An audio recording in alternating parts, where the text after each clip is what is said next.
Tell Me the Dream Again. Reflections on Family, Ethnicity, and the Sacred Work of Belonging by Tasha Jun. For Omma and Dad. Forward by Leah Joy, author of Glorious Weakness, Discovering God in All We Lack. New Mexico was home to me from the time I learned to ride a bike down the bend in our road, the heat waves from the desert-baked asphalt heaving breath on my sun-browned knees with every pedal of my legs. Most of my childhood adventures wound along the watermelon-hued switchbacks carved into the Sandia Mountains. A place can hold both cherished memories and caustic reminders, and when you reminisce, the clock's years spin back as if cranking the handle of a jack-in-the-box. You brace yourself like an anxious child waiting to see what pops up. You anticipate complicated memories. Growing up as a multiracial Asian American girl was like that, complicated. I was raised from girlhood in the Badlands, where the plateaus were as flat as the contours of my face, the same face I was made fun of for. Did you run into a door? Why is your face like that? Can you even see when you smile, Ching Chong? The kids asked on the playground after pulling their eyes into violent, angry slits. At night, I pulled open the medicine cabinet doors around me, and I looked at my profile reflected in the folded mirrors. My cheekbones sat high and wide, and I pressed my palms flat against my forehead and nose and mouth. I opened my eyes as wide as they'd go. I learned that by the slant of my lids and the curves of my face, I was somehow other. It wasn't until I was in 3rd grade and the bullying intensified that I realized that other was synonymous with wrong. I felt God had somehow made me wrong. I wasn't fully white, and I wasn't fully Asian, 2 halves of something that didn't seem to add up to a whole. Otherness is something Asian Americans understand. We're perpetually othered and treated as foreign, even if we are born in America. We're asked where we're really from and what we are. We are congratulated on our English, even if it's our first and only language. We are mistaken for the other Asians because, people joke, we all look alike. Asian women are fetishized, while Asian men are emasculated. I grew up thinking it was just me who was called Ching Chong China Girl in a sing-song voice, while kids pulled their eyes into slits. I thought it was just me who could never pull off the eyeshadow tutorials from the images of wide-lidded faces in the glossy magazines. I thought it was just me who had a well-meaning teacher suggest I do a Who I Admire Most speech on Connie Chung because she couldn't think of any other Asian American role models. I was 12 before I read a book with an Asian American character in it, and I gobbled down books with a ravenous hunger for story. There were no shows with Asian American representation. I didn't see reflections of me anywhere I looked. So while other kids dressed up like Michael Jordan, Molly Ringwald, or Madonna, I dutifully donned an oversized, boxy blazer, grabbed a bottle of Aquanet, and shellacked my hair into something resembling a helmet to give my talk on how I became the first person of Asian descent to anchor one of America's major networks and the first woman to co-anchor CBS Evening News. In retrospect, it wasn't that Connie Chung's accomplishments weren't noteworthy. She was a pioneer because so few Asian Americans existed in the public sphere of popular culture, let alone were recognized as part of our history. One woman, upon hearing my Connie Chung story, replied that it was ridiculous, that diversity was just a way to cause division, because we are all equal in Christ. Her dismissive response was nothing I hadn't heard before or since. Some people refuse to admit that all things are not equitable. Racism, racial profiling, ethnic cleansing, genocide, and the systemic oppression of so many people God created in His image have fertilized the roots of hate and pride and the narrowing of who defines what we exalt and what we justify. The sameness of the stories we tell and the selective mouths they come from stifle us all, leaving the witness to God's church soiled, skewed, or silenced.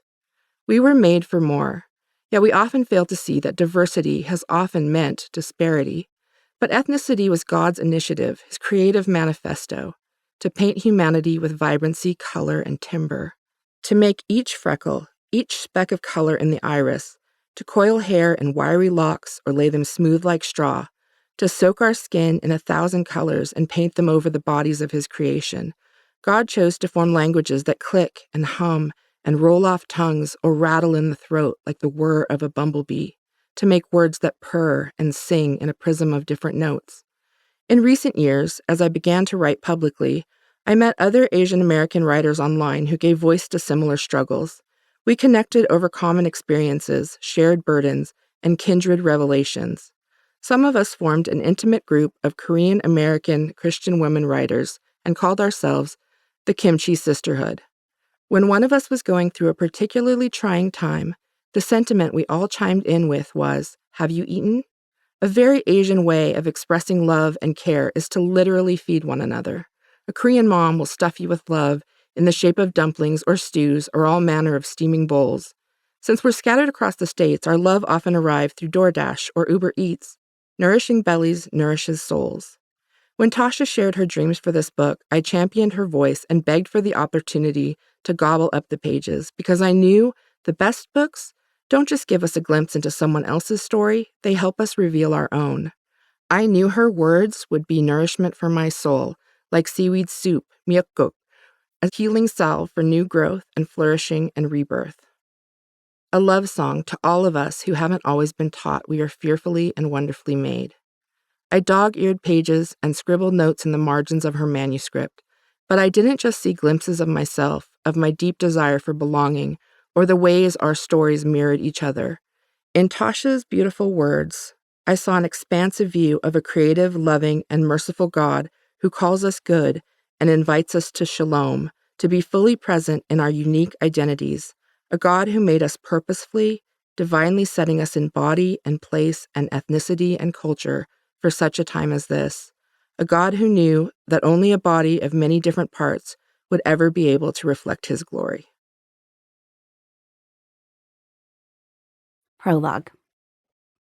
You can keep as quiet as you like, but one of these days, somebody is going to find you. Haruki Murakami. When I was in high school, I guarded the front door of my home. I only let a handful of friends pass the entryway. A rare few knew the smell of our kitchen, the sound of my mother's voice over the television that called out like an extra family member, and me, in the middle of it all. One time, a friend called on a Saturday morning to see if I was free. He wanted to ride his bike over. I'd already used up a handful of excuses about why he couldn't come to my place in the past, and I couldn't think of any more excuses that particular morning. Backed into my own corner, I said yes and hung up, then panicked. I checked the fridge first to assess the initial smell. I looked for kimchi and leftovers. I searched the family room for evidence. Did we appear normal? The low table we gathered around to eat at while watching TV suddenly seemed way too conspicuous. Asian crackers in a small bowl sat on top of the table. The bright pink heated floor pad sprawled beside it.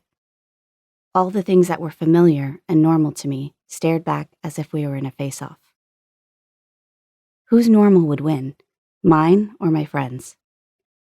Whose normal was worthy enough? What I didn't have words for then was a need to show up, not normal enough, but white enough. When I answered the door a few minutes later, I told my friend something had come up and I had to go. We talked for a bit on the doorstep. I was wearing a hoodie and stretching the sleeves over my fisted hands again and again as we talked. He frowned while I fumbled through explanations that didn't make sense even to me, until he finally gave up, then turned and rode away. This wasn't a monumental moment, but one of many little moments like it throughout my life. Thinking back on it now, what stands out to me most is the way I blocked the doorway of my house, as if there was a wild animal inside. If I close my eyes, I can still feel how tense my body was, how intent I was on not letting that animal out. I'd come to believe the narrative that my ethnicity and cultural details would turn people away. I blocked the doorway to our suburban home, but the monster that would be discovered was me. I thought I could separate me from me. No one in my family or inner circles explicitly taught me this narrative of normalcy or told me that my ethnic and cultural identity should be a source of shame. From as far back as I can remember, my family encouraged me to embrace my biracial ethnic identity. Still, the message was everywhere, baked into everything, from a lack of representation to an absence of historical education about people who looked and ate and lived like my family did. It was there when classmates pulled at the corners of their eyes on the monkey bars in 5th grade, or turned up their noses when I opened my lunchbox in the school cafeteria. At a young age, I learned to believe my Korean normal was embarrassing, a barrier to belonging and an enemy of my deepest longings. But I didn't fit in when I was in Korea either. When I went there for the first time to visit my mom's family, she spent a lot of time explaining that I was her daughter as I stood next to her in a store without my dad nearby. I was stuck in this misfit middle place and had nowhere to go, and no one seemed to care how deeply this plagued me. There's only so far we can grow in a relationship when we hide large parts of ourselves. There's only so long we can pretend to be colorblind and hide the evidence of our God-given colors. There's only so long we can offer just the front porch or entryway and fool ourselves into thinking this is the way we'll be accepted, the only way we'll be able to have genuine, meaningful relationships. With each new excuse for pushing someone away, we lock ourselves further into isolation. The lie of cultural assimilation is that it leads to belonging. For most of my life, I struggled to understand and accept who I am, and for many years, I thought my struggle was an individual one, and all my fault because of something impossibly wrong with me. I was wrong. This is my story of journeying from childhood curiosity to turmoil and rejection to embrace, and finally back to a redeemed, holy curiosity about my ethnic and cultural identity. This is the story of Jesus' pursuit of all of me, in each of these stages, and how his perfect love convinced me that I am worth being made whole, worth being seen and known, and worth what it takes to live wholly loved and proud of the scent of kimchi, not only in my fridge, but on my fingers and permeating the breath I breathe and the words I speak. I've always been caught between worlds, ready and not ready, English and Korean, light and dark, weak but prophesied strong, caught between the grief over things lost and the joy over things found. I wandered between these seemingly opposing worlds, struggling to find a voice to speak and a firm place for my feet to land. There was only so long I could offer Jesus the outer rooms of my heart and pretend that's all there was to me. There was only so long I could fool myself by telling him he could have everything while I was unwilling to embrace my everything. There was only so long I could keep trying to discard parts that God knit together in me, whether because those parts reminded me of pain or shame, or because those parts seemed to stand in the way of my belonging and my deepest longings. Finally, he called my bluff. I don't know your story, but you and your details matter too. May my stories help you bravely and patiently look at your own and lead you back to who you were divinely knit together to be. May it help you see that your identity in Christ is tightly woven with the unique colors, scents, and cultural stories he's given you. May you begin to see the way God's perfect love and kingdom are reflected in all our diverse experiences and table settings. May you come to know Christ's love for you in every deep part of your heart, mind, body, and soul. I was blind, but now I see. Wild animals are created to be free. Chapter 1: Dreams and Tigers. Once upon a time when tigers smoked pipes. How do I begin to tell one story when one story begins with two? She squeezed the word out of her lips, her bright white teeth playing peekaboo. 호랑이. I'd asked my mother the Korean word for tiger after her story was done, moving my mouth to make the same shapes as her mouth did, trying to catch the earthy, invisible sounds falling out of it. As a child, I did everything I could to imitate my mother. I used to study her slender brown hands, comparing them with mine. I liked to point at the tiny freckle below my right thumb, and then at her darker freckle in the same spot, a sign that I could become like her. I learned to laugh loudly the way she does, mouth wide, eyes watering, and hand fanning our faces as if joy is a fire that can be tamed. Outside of a few words and phrases, we didn't speak Korean to one another when I was young. However, the language has always pulled at me like a map that promises to show me the way home. I can pick it out in a busy street. I know the curves and movements of its sound. I'm convinced it rests deep within me, asleep and tangled in the beating muscle fibers of my heart. It was there in my earliest memories, pressing into my bones and ligaments, speaking straight through my mother's thoughts, mouth, and body, helping form my innermost parts. It was the language she used when she fed me and comforted me, when she was affectionate with me, and when she was most angry with me. It was the language of her womb, my first home. In college, I enrolled in a beginner's Korean course. I showed up for class and burst through the doors with my head high. The 4 other students in the class were huddled together, their desks pulled into a misshapen circle, talking and laughing in Korean. They were already fluent. I'd hoped learning the language would bring me closer to home, but instead I sat in that class for a week, mute and foreign, wondering why I'd been so audacious as to think I could learn my mother's tongue. The other students would get their easy credit, and I would give up on trying. I dropped the class. When I called my mom and told her about it, she was apologetic at first.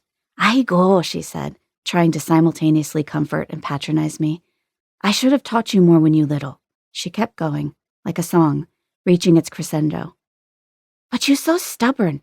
Even when you baby, you don't listen and don't want me to speak Korean. You only speak English. Just like the peas I feed you when you baby, you spit it all back out." Finally, she reminded me that going to Korean school, like the other Korean kids, would have been hard for me. "You different than other Korean kids.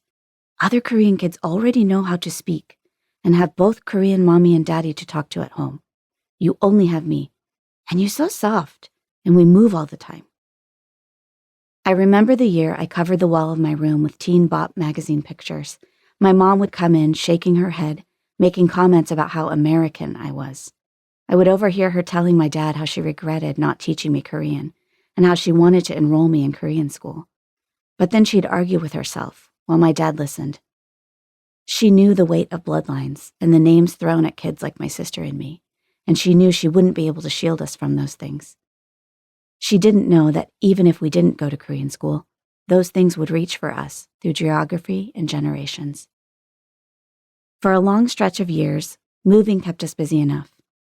After I was born, we moved to Wisconsin, then to New York, then to Japan, then back to Santa Barbara, and then to Indiana. Conversations around our dinner table were always about the next place we were headed and the things we'd need to do to get ready to move there. Boxes, missing toys, new streets, and new ways of doing things. All of this was the norm for us. People and places were always slipping through my little hands, just like Korean words. With each new setting, I regularly checked to see if the freckle I was born with had stayed put. "Tell me the dream again, Mom. What happened to the tiger?"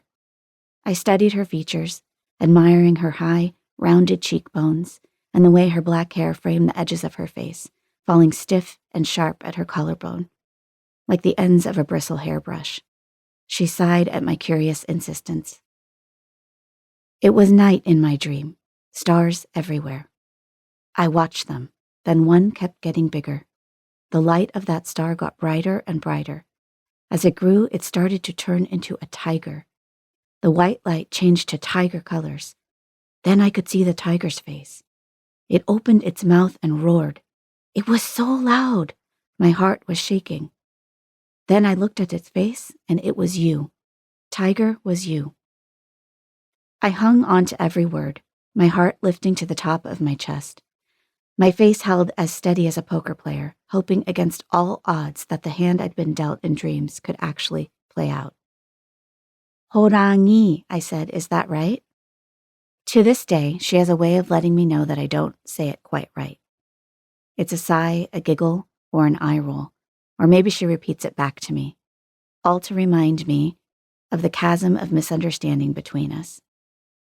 How can there be such stark separation from the one whose body birthed my own? And what are the ripple effects of this kind of dismembering? I once read that a tiger's roar is so loud it can be heard up to 2 miles away, that its roar is 25 times louder than the average lawnmower. But for most of my life, I felt nothing like a tiger. My voice got stuck somewhere between the plastic walls of an incubator in a California hospital room. After telling the tiger story, my mom would lift her hands to show me how small I was when I was born. Her eyes bulging, she declared, as if it were the first time she told me, "You almost didn't make it. Did you know you didn't even cry? I'd never seen a baby like you."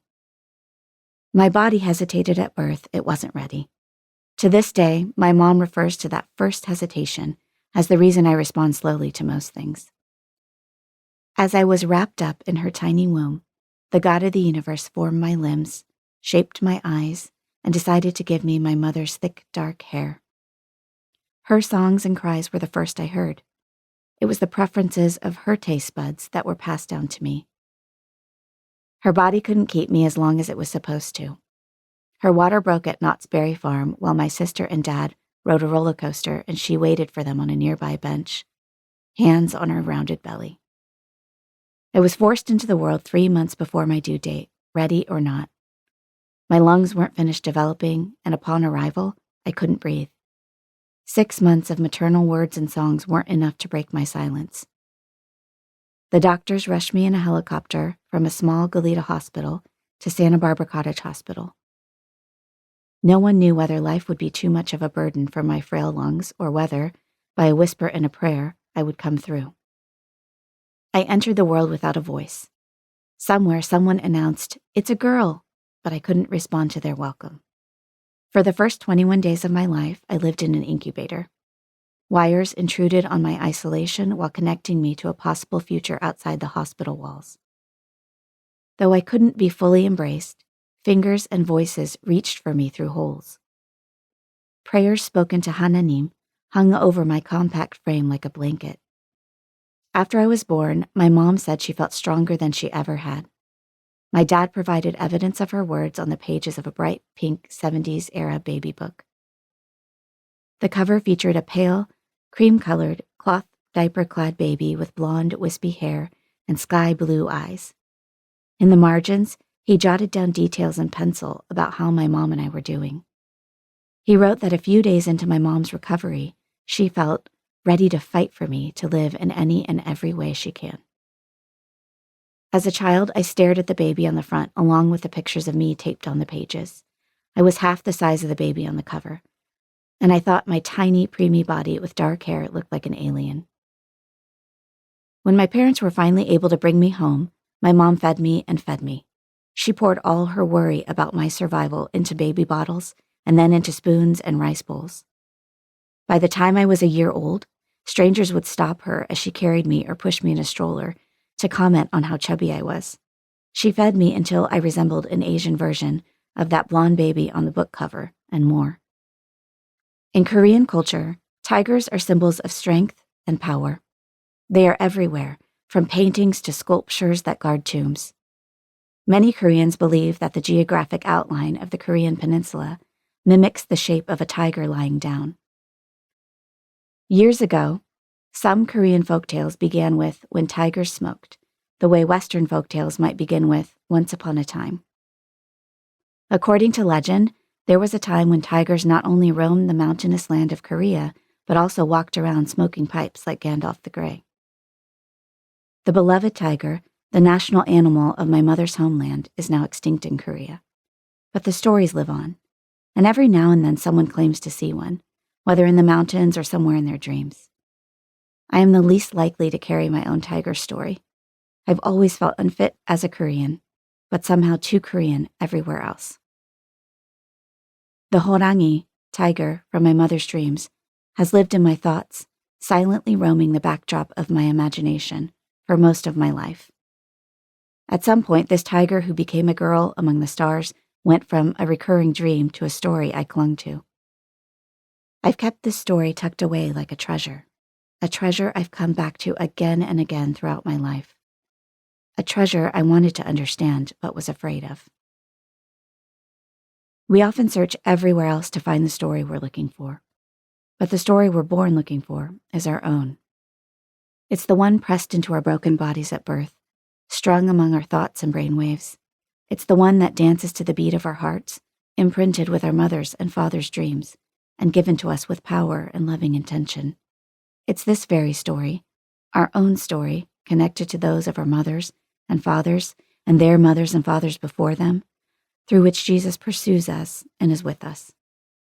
We're all born with a curiosity and a longing to know who we are, because this knowing is inseparable from knowing God. When I walk through an art museum, stare at a painting or sculpture, and read the small description beside it, I'm moved to learn how the work of art speaks of the person who made it.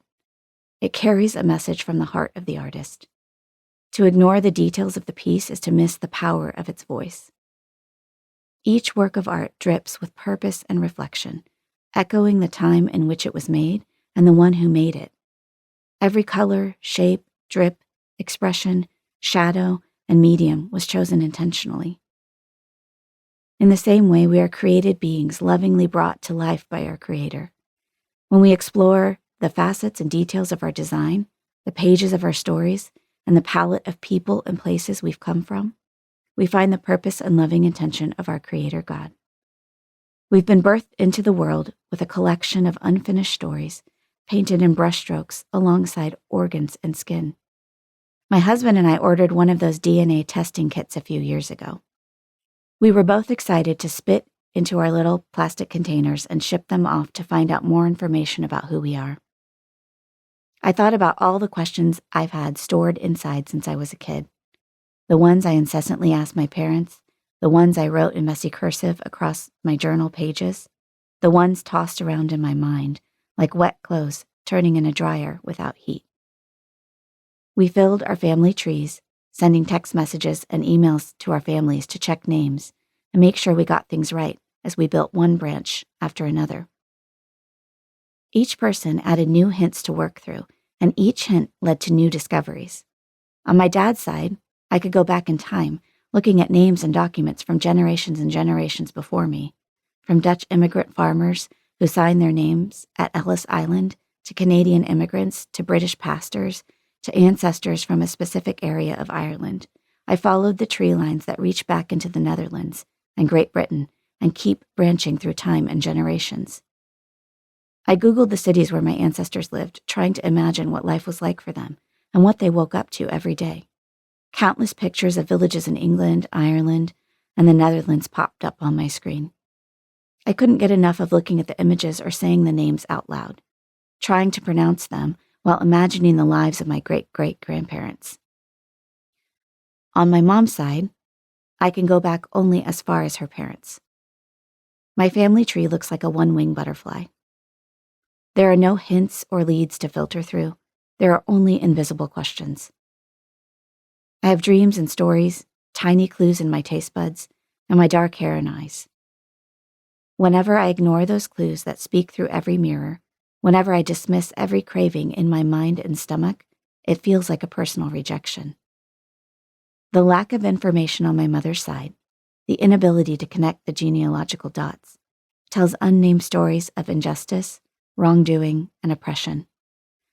There's an invisible enemy that's always been trying to kill my Koreanness, even before I existed. There's a war against my cultural being, and it's been raging since long before I was born. I've been angry with God that I never knew my 할머니 and 할아버지, my grandmother and grandfather. The grief haunts me. As a child, I felt sad in ways I couldn't grasp or explain. Now I know the sadness came from my mother's losses. Not only her loss of my 할머니, but also the loss of an entire country and place. It sits deep in my bones, like a ghost that comes and goes, one whose existence I have no proof for. My mom told me about losing her parents, then losing her baby brother to an orphanage, about carrying hot golguma, sweet potatoes, in her clothes to stay warm while walking to school in the winter, about being pulled out of school to care for her younger cousins when it was too much for her aunt. She told me they got so hungry that one day her pet rabbit disappeared. The rice was so scarce, there was often none left for her. She added water to help her tummy feel full when the rice couldn't fill it. With my own privileged and protected view of the world, I would ask her how her parents died and why she had to stop going to school and why she didn't tell her aunt to keep her little brother. My dad disappeared in the war and my mom died in a fire, she told me. I stopped going to school to help my aunt take care of her kids and her house. My little brother was too young for her to take care of. There were too many of us, all so hungry. She would list these responses off, one by one, knowing I couldn't imagine any of these scenarios. I would rub my stomach when she said, "So hungry," trying to feel what she felt. Before I was born, the answers to my questions about my maternal ancestors were taken away, put to death. I would ask her, how can it all be gone? She said most of her pictures were lost in a house fire when she was a girl. She would recount the few memories she had, but there were so many missing pieces. Even so, God works in the realm of the impossible. He hears beyond the layers of silence. He makes movement where things have been put to death.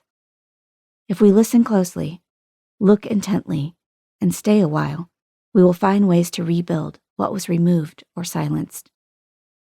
The stories of our parents and grandparents, of nations and people groups, were never intended to conquer one another. They were meant to be bound together.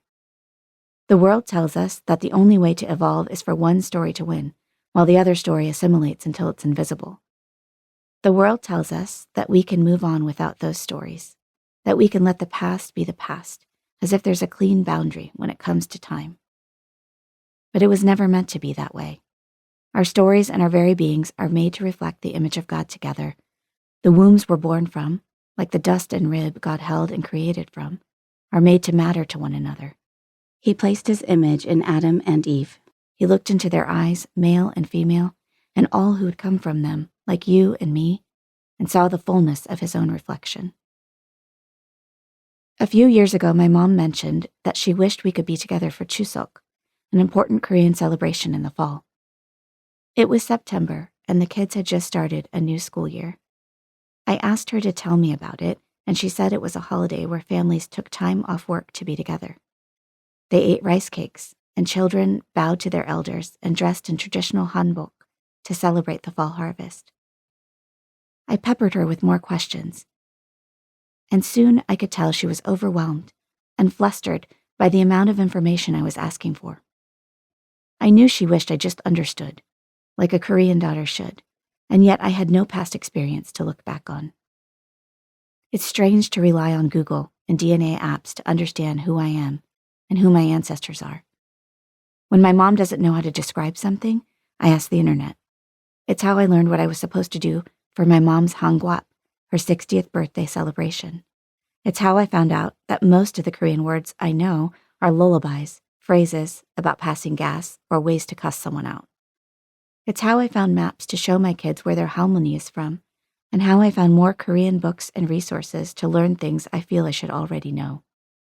And eventually, it's how I learned to start celebrating Chuseok and what this holiday likely meant to my family in generations past. Last year, I drove to the nearest Korean grocery store on a cold October day. I was the only one in the store, aside from the store clerk. I went up and down the aisles studying each of the products. I found sungpyeon and other rice cakes and stared at the packaging, wondering how I was supposed to defrost the one that felt hard as rocks. And I spent 5 minutes trying to decide which kind of gochugaru I needed for making kimchi. At the checkout, I placed the big bag of gochugaru, the containers of gochujang and doenjang, rice cakes, frozen pajeon, kongnamul, shrimp crackers, and my favorite nongshim honey crackers on the counter, but the clerk still spoke to me in English. He looked at the songpyeon and explained that it needed to be steamed from frozen, while the others could be set out to thaw. I decided to say thank you in English, even though I knew how to in Korean. I called my mom on the way home to tell her what I'd found, while chomping through an entire pack of injolmi, the way I used to as a kid. We talked about how we would plan a belated celebration and mark the holiday together, like Korean families do, when our calendars and school schedules would allow. I felt a surge of anger that we still had days on our calendar like Columbus Day to honor a man who didn't actually discover anything that wasn't already discovered, while some Americans like us find it nearly impossible to carry on the traditions and celebrations of our heritage. My mom mentioned that she wanted to set up the table in a certain way, like she'd seen in one of the K-dramas she liked to watch. It hit me that she didn't celebrate Chuseok when she was growing up, because she couldn't. Because of the war, her family didn't have enough money for a feast of traditional foods, and there was barely any family left to reconnect and reunite. My mom was born in the aftermath of a 35-year Japanese colonization, with remnants of that oppression everywhere. And though the occupation officially ended before she was born, the ripple effects could still be felt. She was 5 years old when the Korean War began, and 8 years old when it ended. For almost the first decade of her life, both her home and her family were in a constant cycle of disaster, restoration, survival, and trauma. She was 5 years old when the Korean War began, and 8 years old when it ended. For almost the first decade of her life, both her home and her family were in a constant cycle of disaster, restoration, survival, and trauma. Her earliest memories were made in the shadow of war, leaving on foot for a safer city in the South that took days to get to, bringing food to her dad in a dirt bunker, seeing dead bodies on the streets, and not having enough food to eat. So while she knew about the holidays, she had very few memories of celebrating any of them. Only now, as a halmoni herself living in Arkansas, 9 hours away from her daughters, sons-in-law, and grandchildren, was she trying to piece it all back together with the help of K-dramas and Korean social media outlets. After hanging up, I cried the rest of the way home, realizing my mom was rebuilding her own Koreanness, piecing the lost things back together, bit by bit. These celebrations had been stripped from her during post-war times, and her lonely immigration to the U.S. took whatever shadow remained of these traditions even further away. If she wanted to mark these celebrations, she didn't always have the language or the grocery stores to find what she needed, let alone the energy after eking out a living in a world where she didn't fully belong. For the first time, I realized she felt like all she had to pass on to my sister and me was scraps. But those scraps, the same ones I often questioned or was embarrassed by, the ones that seemed easily tossed aside, are everything now. Chapter 2. Mothers and Fathers. All our roots go down deep, even if they're tangled. Naomi Shihab Nye. We sat in a circle, and I clutched a notebook on my lap to record our prayer requests. We took turns, one woman after another sharing about their kids, their worries, their friends and family, decisions that needed to be made. I wrote down each request until the last woman asked for prayer about the rising racial tensions in our nation. It was 2014, and I was a young mom with a baby and a toddler, co-leading a group of fellow suburban moms at the large church our family attended. A few months earlier, 18-year-old Michael Brown had been fatally shot by a police officer in a suburb of St. Louis. The suburb, Ferguson, became a name on the tip of our nation's tongue. The varied reactions and the silence around our circle shifted something in the group when the topic turned to current events. One woman responded quickly, saying how hard it must be to be a police officer while bypassing the tragedy of a lost life. I sat there mute, wanting to speak up but not sure where to begin. One minute, we were sympathizing with one another over toddler woes, and the next, I suddenly felt like we might be living on different planets. However invisible and practically ignorable the shift was initially, it shed light on us that illuminated the distance between some of our life experiences and perspectives. A few weeks later, I was sharing a bit of my own personal story surrounding race and identity with the same small group. I'd never told these friends about this part of my life before, but I wondered if relating some of my experiences would help them understand how close to home the national headlines actually were, even as we were seemingly insulated in our suburban lives. I told the women what it was like for me to move to Indiana from California as a teenager, and the things that were said to me as one of the few Asian Americans in the school. I told them how often I thought about my own children as they grew up and faced similar issues and new ones too. As we gathered our things to leave, one of the women turned to me and said, "I don't even think of you as Asian." She said it with a smile, offering it as a compliment, or as something to ease the discomfort she must have assumed I felt, being the only Asian in the room. I stared at her with images flashing through my mind of my mom singing to me in Korean, or feeding me a rice ball wrapped in lettuce with a dollop of ssamjang, then awkwardly mumbled, "Well, I am very Asian." Early on in my walk with Jesus, I was taught that being made new in Christ and having my identity rooted in Him meant I could start fresh. I could be whoever I wanted to be. I could hide behind that explanation of identity and never worry about where I came from or the unmistakable scent of my Koreanness. I could roll my eyes when I had to check a race box I didn't fit into anyway and pretend it didn't matter anymore. I could be excused from having my ethnicity play any significant role in my life and relationships. I could discard my heritage and assimilate and finally become comfortable enough to belong to the ranks of normal. But even as I said those things and professed to believe them, I still hid. I still felt impossibly alone. The cultural Christianity I'd come to know said I could leave my cultural identity at home and sever my Koreanness in exchange for a new family that would welcome me, and it was all for the sake of the gospel somehow. I left the women's group that morning and sat in my minivan with my young kids, handing them snacks from the driver's seat while the engine idled. We watched one minivan after another fill up with moms, kids, and strollers and drive off until all the cars around us were gone. The loneliness crept over me until it felt consuming. Instead of running from it like I had in the past, I let it sink in, right there in the church parking lot, while I listened to the crunch, crunch of goldfish in between my toddler son's retelling of the Old Testament stories he heard in class that day. I knew these women, their children, their worries, their fears, but did they know me? I could talk to them about our birth stories and listen to them share about their childhood and their parents. I saw the way breakfast casseroles and church potlucks came naturally to them, perhaps like their mothers before them. While they responded to group icebreakers with ease, I was in a state of internal panic over how much explaining I would need to do about my Koreanness so my honest response would make sense. One time we were supposed to find an object on us or in our purse that we could use to describe ourselves. I opened mine and found a colorful cloth mask that my mom had sent me. This was years before the pandemic brought face masks into the mainstream. I immediately knew no one would understand and pushed it under my wallet.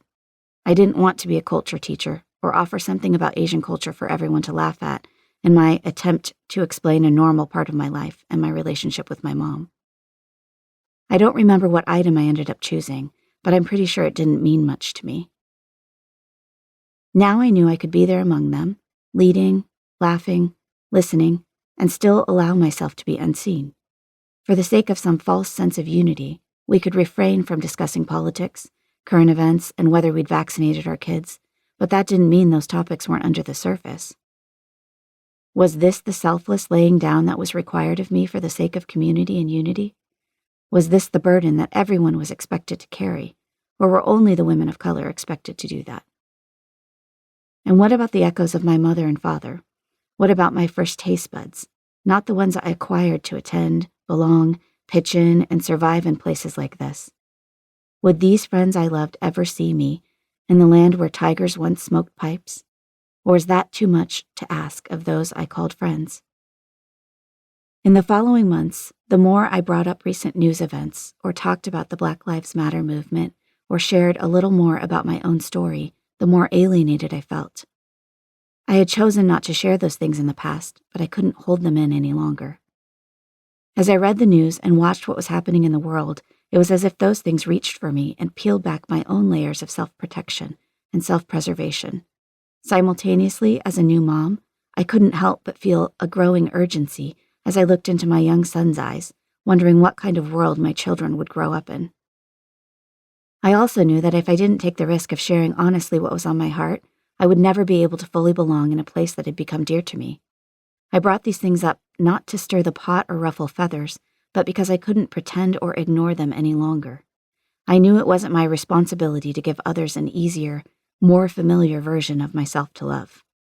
Still, it wasn't easy to move away from the expectation of presenting myself as colorless, to appease a theology of colorblindness that permeated so many of the spaces I found myself in. The more I risked opening up, the more I saw this mindset everywhere, lodged in people I loved like a barrier between us. Colorblind theology has always been a sugar-coated death threat to everything Korean in me. It pretends to offer something sweet, but it does so at the expense of deep connection and community. At first glance, the claim of not seeing color sounds nice, like a promising answer to division and hatred. While it might stem from a desire for unity, it creates only a false unity that requires some to erase their colors while others have little at stake. True unity requires whole people, full of their colors, and hard, holy, humbling work.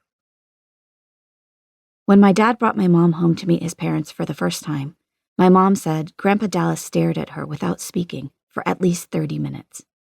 Yeah, his eyes were this big, she told me, stretching her eyelids as wide as they would go.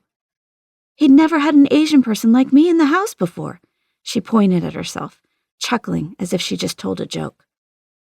Grandma Margie stared too, but she was friendly. She immediately hugged my mom in a pillow-like embrace, then pulled her into the kitchen, where a potato chip-covered casserole browned in the oven. My mom had never had a potato chip casserole before. My dad says he doesn't remember the details of that first meeting, but he confirmed that he himself had never seen an Asian person until after high school graduation, when he met a Chinese-American man while working in his dad's store.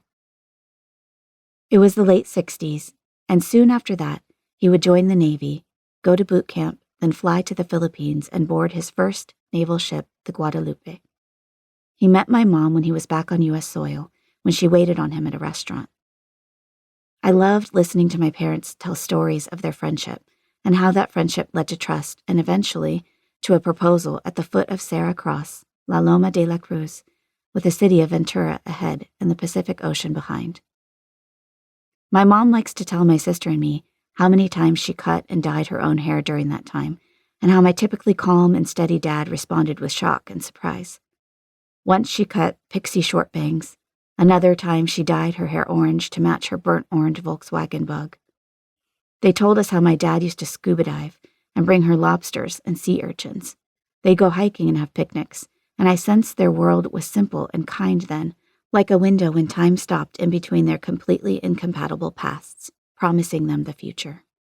My dad grew up in Fillmore, a small town in California that sits at the foot of the Topa Topa Mountains. He grew up surrounded by Spanish-named streets and the scent of oranges. I used to search his old yearbooks to see if I could find any Asian faces among the rows of black and white photos. I wanted to prove him wrong and find the one Asian who was there all along. I stared at my dad's subtle smile in 10th grade, fascinated by the fact that the dad in these pictures had never seen a person like my mom or imagined someone like my sister or me yet. I envisioned him waking before dawn to deliver milk jugs to front porches alongside the migrant workers who worked the earth in that small valley town, and I wondered what my mom was doing in those same moments, miles and time zones away. Later, I would sit at that table where my mom ate her first potato chip-covered casserole, chatting with my grandparents while staying with them for a couple of weeks over the summer. We listened to Paul Harvey telling stories on their scratchy radio after my grandpa read a page from the Our Daily Bread booklet. I kept an eye on my Grandma Margie's metal tin on top of her fridge as an incentive to get through dinner. She kept homemade oatmeal cookies in that tin. I shoveled the skinny long-grain rice into my mouth, surprised by each flaky forkful flavored with cinnamon and butter instead of the stickiness and hints of kimchi juice that traveled across my dinner plate back home. I wondered what was wrong with the rice while trying to imagine my grandpa silently staring at my mom for so long. Did he see my mom's face in my own now? Did he see his son's smile hiding under my cheekbones? Only about 50 years ago, the country I was born in had laws in place to prevent my birth. Laws with righteous-sounding titles, like the Racial Integrity Act, had formalized and normalized racism in the United States of America, and up until 1967, 16 states still had anti-miscegenation laws. Like the Nuremberg laws from Nazi Germany, which were intended to protect German blood and honor, and led to the Holocaust itself, anti-miscegenation laws restricted interracial marriage and enforced racial segregation in public places. Some of the same ideology and blatant racism were written into the American laws to protect whiteness. It wasn't until June of 1967, with the verdict of Loving versus Virginia, that the Supreme Court ruled all laws prohibiting interracial marriage to be unconstitutional. My parents were married in 1975 in California. While such a union had been legal in California since 1948, it's hard for me to comprehend that in many states, less than a decade prior, in my grandparents' and great-grandparents' America, my parents' marriage would have been illegal. 2 inanimate objects tie me to my great-grandma Carrie, my grandpa's mother. One is a picture of her holding me in her arms on my first birthday. My cheeks are stretched open like a balloon that's been blown up to the point of popping, and my mouth is framed with white icing and yellow cake crumbs. The rest of my face is strawberry red from crying. Great-Grandma Carrie is smiling wide and wearing a white sweater that matches her short curls. She's holding me up while my mom stands on the other side of me, patting my back for comfort. The second object is her cast iron pan. Whenever I use it, I think about how she made cornmeal mush and pancakes fried in bacon grease for my grandpa and his siblings on their Nebraska homestead. In a manuscript he wrote about his life, my grandpa described the wind blowing so violently in the small town of Story that they had to go in their outdoor cellar until the tantrums subsided. There were no trees to soothe and slow the storm as it unleashed its anger over their house.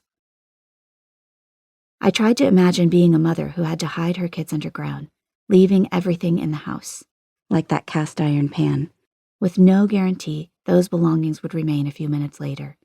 Did she ever imagine how her family would survive and grow, and that someday she'd have a great-granddaughter who would still use that pan, frying and burning kimchi jjion, Korean pancakes, on its black surface? On a road trip 14 years ago, my family and I stopped at a rest area in Nebraska. My husband and I were on staff with crew, driving to a national staff conference in Colorado. We were brand new parents with our 6-month-old firstborn in tow. We didn't have any reason to be in Nebraska other than to get through it. I sat on a concrete bench to feed my son, mesmerized by the way the wind sang through the plains surrounding me. I felt a connection to the prairie grass that bent and bowed to an unseen power, a power that could both tickle my nose and wreak havoc through an entire neighborhood. At the same time, I felt out of place, noticing that everywhere we stopped throughout the state, there was no one who looked like my son or me. I tried to imagine my grandpa growing up there, my great-grandma being a new mom like I was, sitting on that bench. Being biracial is being tied to places, people, and a history that wouldn't have welcomed me. It's forging a new way forward with my body, trying to hold all the collisions within the tiny, beating space under my ribs. It's learning to hold more than one white flag and to mediate the broken places between nations and races while I choose what's for dinner on a Wednesday night. It's finding the parts of my history that wouldn't have accepted me, the parts that held power, and the parts that were hidden and pushed down, and then giving voice to the rest of the story. For me as a mom, it means passing on to my kids the rice bowls my mom passed on to me. It's seeing the Asianness in my kids and affirming it in a world that affirms only their whiteness or sees assimilation as a non-negotiable. It's finding my voice in a world that questions or ignores their Asianness while denying that it's doing so, a world that asks them just how foreign they are and tempts them to settle for being seen through the lens of shame or entertainment. At a Thanksgiving gathering just months before Grandpa Dallas died, I sat on the floor beside him while he sat in a velvety brown armchair. He'd become quieter in the days and weeks since my grandma's Alzheimer's disease had progressed. My mom and aunts were in the kitchen, and my dad and uncles were on the other side of the living room, arguing about politics. I kept looking at my grandpa, wondering what he thought of the younger men, arguing like they knew everything. I wondered if he thought I should be in the kitchen with the other women. I asked him what he was thinking.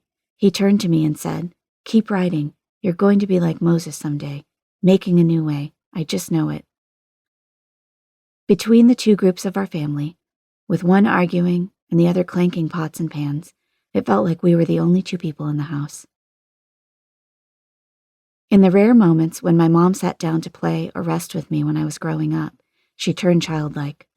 One afternoon after school while living in Tokyo, we watched cartoons, and I brushed her hair as if I were the mom and she were the daughter.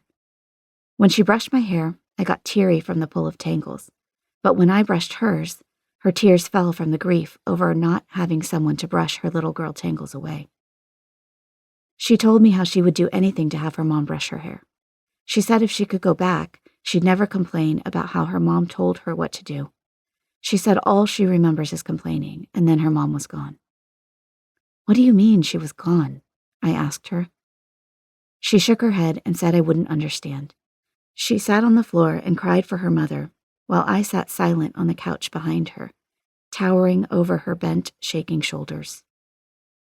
My knobby 8-year-old knees framed the back of her black head, and I felt a stab deep under my ribcage, both of us grieving the years of having no mother or Halmoni to brush our hair. Grief passes through generations. It swims through oceans, and it scales borders. It can be felt through a little girl's hairbrush and imagined in the margins of the incomplete stories our mothers and fathers tell us. We feel the weight of dead dreams and empty pages, no matter our age or language. Sometimes I strive to imagine my Halmoni's and Haraboji's faces, believing for a moment that if I think hard enough, they'll appear, but they never do. I've started naming the things I never knew but lost, their faces, their voices, their love, what made them laugh, the way they might have fed me, scolded me, or held my hands in theirs. I say it all out loud or scribble it, barely legible, in my journal. My body feels these losses, and I am as fragile as a teacup on the edge of a table that my kids run around and around in a game of tag, oblivious, until it falls off the edge and shatters. When I stayed with my paternal grandparents, I adjusted to their structured lives. It was comforting to me, a kid who had moved more times than she could count on one hand and who was trying to figure out how to build cultural bridges by the time she was in the first grade without even knowing it. Boring days in their quiet house on Halcyon Road gave my tiny body room to breathe, daydream, tie stories together in my mind, and just be. They woke up at 5:30 every morning, and most mornings that I stayed with them, I woke up while it was still dark because something in the Central Coast California air irritated my lungs. By morning, every breath whistled, and I would stand upright to see if that would help the air get in. I once walked across the hall to peek into their room while they slept, hoping I wouldn't cough. The clock stared at me with its oversized red digits. It was also wide awake. As I stepped into the kitchen, the linoleum tiles with tiny flowers creaked. I thought about the cookies on top of the fridge and considered whether I could sneak one out and eat it before their alarm went off. I decided not to and stopped to look at the painting on the wall. I can't remember if it was my great-aunt Violet or my great-grandma Carrie who painted it. The scene depicted a field with a small stream running across it. I reached for the picture, wanting to feel the thick, dried paint under my fingertips. Something about the painting pulled at my insides. I wanted to see around the corner where it looked like the stream came rushing from.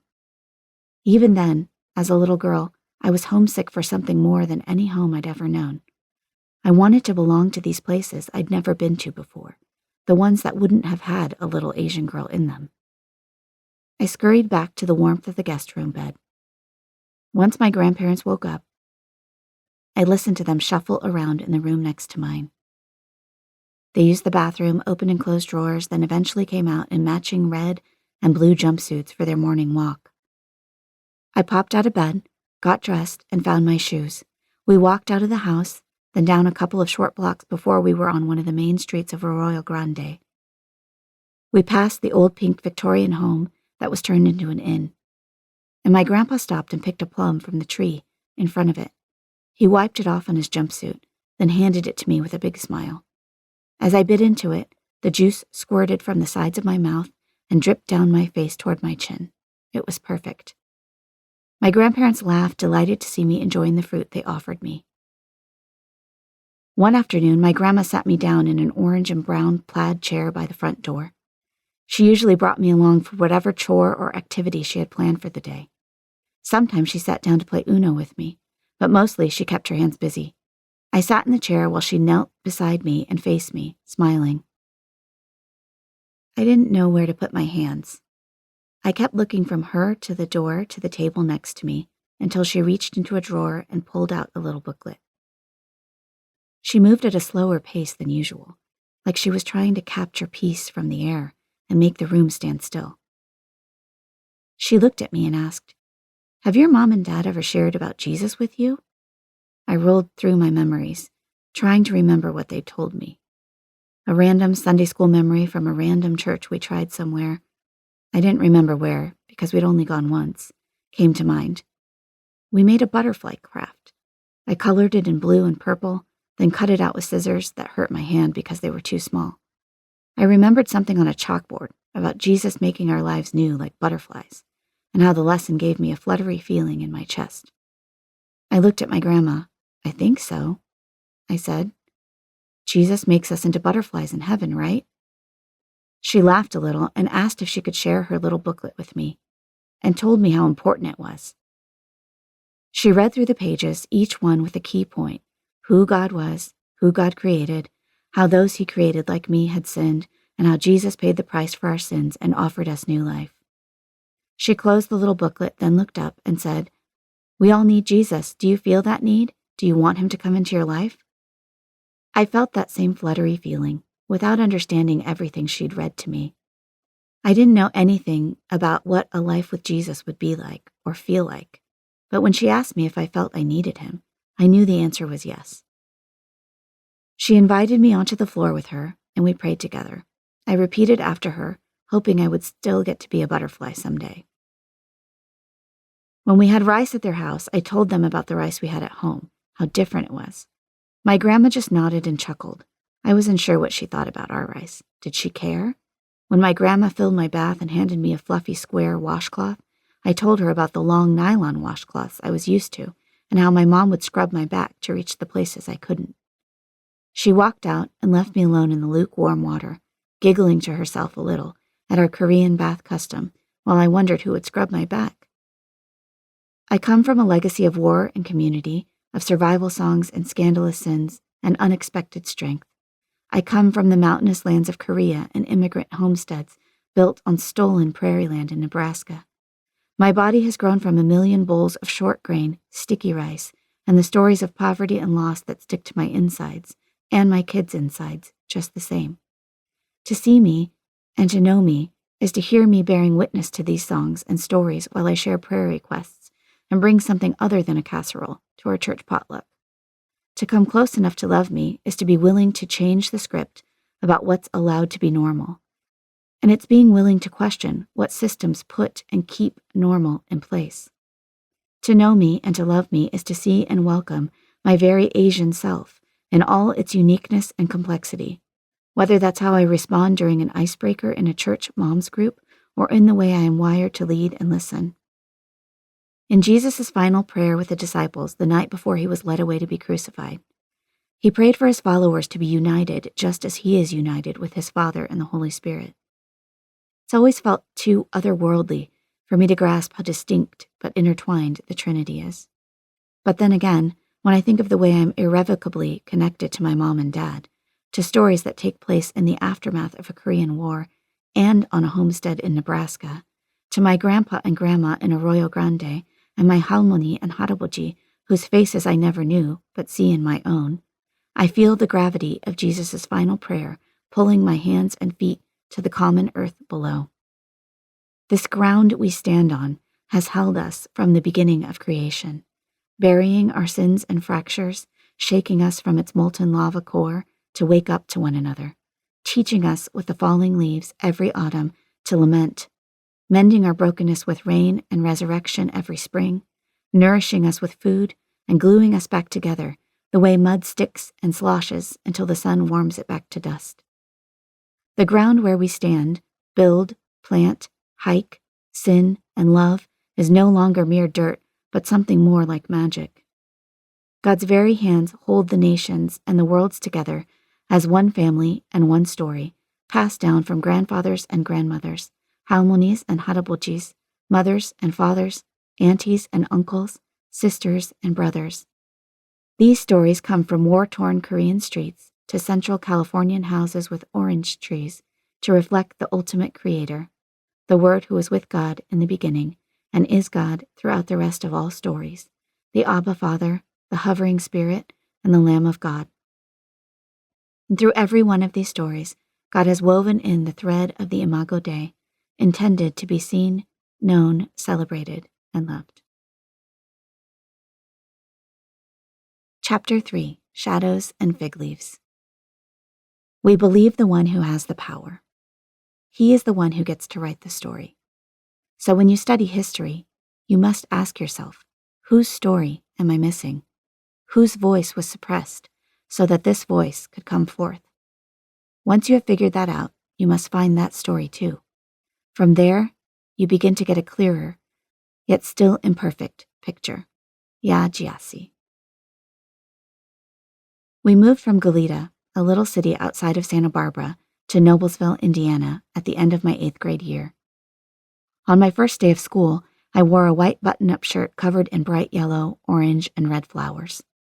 My Californian, mixed-race skin looked caramel brown, and my black hair stood out like a Sharpie on a white page as it fell against my light-colored shirt collar. I went to the office like I was supposed to, where a boy was waiting with a woman from the office staff. He told me that he'd always wanted to live in California and become a surfer, and that he would walk me to my homeroom class. We walked down the dark halls lined with green lockers, and when we arrived, the teacher paused mid-sentence. He beckoned me to stand beside him at the front and introduced me as the new student. I looked at the class sitting in front of me, suddenly wishing I wasn't wearing such bright clothing that highlighted my dark skin and hair. I scanned the faces. There were none like mine. Not one. It was the first time I'd been in a classroom as the only Asian American. It was the first time I'd ever thought about being in a place where I was the only one. The first time I'd thought about being different. That day, I was asked by perfect strangers, fellow students, if I was the new Chinese girl, the new Hawaiian girl, the new Mexican girl, and, are you the new girl from California? What are you, anyway? For my second day at the new school, I worked frantically to find anything that would hide what stood out in those musty school halls. I ended up wearing the baggiest navy blue t-shirt I could find and baggy black jeans. The impulse to try to hide and shrink after being questioned and singled out was a force I'd never felt before. At 13, I instinctively knew how to sew my own fig leaves, trying to hide in plain sight. That year, I went from being an already quiet girl to being as close to mute as possible. I slid through the next 4 years stoic and stone-faced, taking cues from everyone around me about what parts of me didn't fit, while working hard to hide them. The grief over that ongoing loss was always there, but I didn't know how to name it, and I made sure no one else would know. When Adam and Eve realized they were naked, they became acutely aware of their physical differences, and instead of celebrating God's image in each of them, they felt shame. Their shame pushed them to conceal their differences, and they sewed fig leaves for clothes. This played out the narrative Satan had set forth, that maybe God was holding out on them and didn't have their best interests in mind. They learned to cover, to hide, to see their differences as a means of separation, oppression, and shame. Suddenly, as a result of their disobedience, there was a hierarchy and a power struggle at work, and what was intended for good, beauty, and celebration was broken. And now, anytime we reject part of ourselves that makes us distinct, including our ethnic and cultural identity, it's all part of this ongoing brokenness. One day after school, not long after we moved, I grabbed a snack and turned on the TV. I flipped through the channels and eventually landed on a talk show. I can't remember which one, and started doing my homework while it was on in the background. The episode was on racism, and a panel of guests was on stage fighting and screaming at one another. Some guests were black and others were white, and as I stopped to watch, I scribbled a poem in one of my school notebooks. I don't remember the exact words, but it was something about watching people scream with such loud voices while people like me were kept out of the conversation, like a small fish won at a summer festival and put into a jar, all eyes and no voice, waiting to die on someone's kitchen counter. By 13, I'd learned to believe the lie whispered in my ear, like the one the sly serpent told Eve and all the daughters after her, that to belong, I would have to get rid of everything that kept me from blending in, and hide all that colored me in as the full version of myself. I'd already learned to question the way I was made and whether the one who made me had good intentions in mind. I believed that cultural assimilation would give me a way to belong and move through life with less shame, but instead of offering me belonging, it only isolated me further. My fig leaves not only separated me from my classmates and from true friendship, but they also distanced me from my family and all the things I knew as home. When I was a child, my family made 3 trips to Korea to find and then reconnect with my mom's family. From the moment we set foot in the country, people stared at my sister and me with wide eyes. Strangers mumbled and whispered to each other when we walked by, looking at us, and then at our mom and dad, and then back at us. We were Korean blemishes, evidence of unrequited national love, Honyo daughters in the motherland where pure bloodlines are sought after and protected at all costs. Though I hadn't been born there, I imagined that going to Korea would feel like a homecoming. But when we arrived, we were treated as perpetual strangers. In Korea, the blame for historical hurts and wrongs was placed on our still growing shoulders. One summer when I was 8 years old, we hustled into our taxi after arriving at the airport. My mom sat in front so she could talk to the driver. I sank into the back seat next to my dad, trying to take in the unfamiliar scents and sounds. I studied the taxi driver's seat with the brown beads and the white covering underneath it. I listened to the driver chomping on a piece of chewing gum and watched the way his lips smacked. I noticed each time he looked at my dad and me in the rearview mirror, and I furrowed my brow, trying to grasp the words he exchanged with my mom. How can I feel at home and foreign at the same time? I wondered. I looked at my dad next to me, with his curly brown hair and wide green eyes, and then at the Korean man in front of me, the one my mom spoke with effortlessly and who understood her in a way my dad and I didn't, and I realized they couldn't be more different. One day we walked along Haeundae Beach, known for its urban beachfront lined with vendors. I held a little plastic light-up ball that my parents bought me the night before from a street vendor. I carried it proudly, like a symbol of my connection to other Korean children I saw. As we walked along the beach that summer day, we observed small food stalls, a fortune teller, and other people enjoying the sunshine. I heard laughter and sharp-edged words I didn't know coming from behind us. Then I felt something drip down my leg, while even more laughter erupted. I wiped the moisture from the back of my calf and tried to comprehend what had happened. Later, my mom and dad explained that we'd been spit on because we were biracial Koreans. My sister scrunched her brow in anger, and my cheeks flushed with embarrassment. I was suddenly aware of something about myself I'd never thought to feel shame about before. I left the light-up ball in the hotel room the next time we went out. On my first trip to Korea when I was 7, this time without my sister, my parents and I went to a dinner party with my mom's extended family and their friends. I was sitting in the front room with my cousins and a bunch of kids I didn't know. One of the boys kept pointing at me. He was taller than I was, with smooth black hair cut like a bowl around his head. When we all went outside to play, he poked me with a toothpick. I stared at him, then at the toothpick, too stunned and confused to understand why he'd do something like that. After the second time, I tried to tell my cousins with flailing hands what happened, pointing at the boy and then at the spot on my arm. I said the only Korean word I could think of, apo, apo, hurts, hurts. They didn't understand. Everyone else was laughing, especially the boy with the secret toothpick. I tried to stay away from him, on the other side of the group of kids. My stomach turned when our eyes met. I went inside to see my parents, but they were drinking and laughing, enjoying the other adults. My mom's smile was wide, her cheeks were flushed, and her eyes were twinkling. I didn't say what was wrong, but stood by her quietly, wondering which adults were Toothpick Boy's parents. "It's boring for you in here," my mom whispered. "Go back and play with the other kids." I went back outside, and we all stayed there until it was dark. Every chance he got, the boy poked me hard, in the arm, in the back, in the neck, in my thigh, while I listened to the adults inside laughing.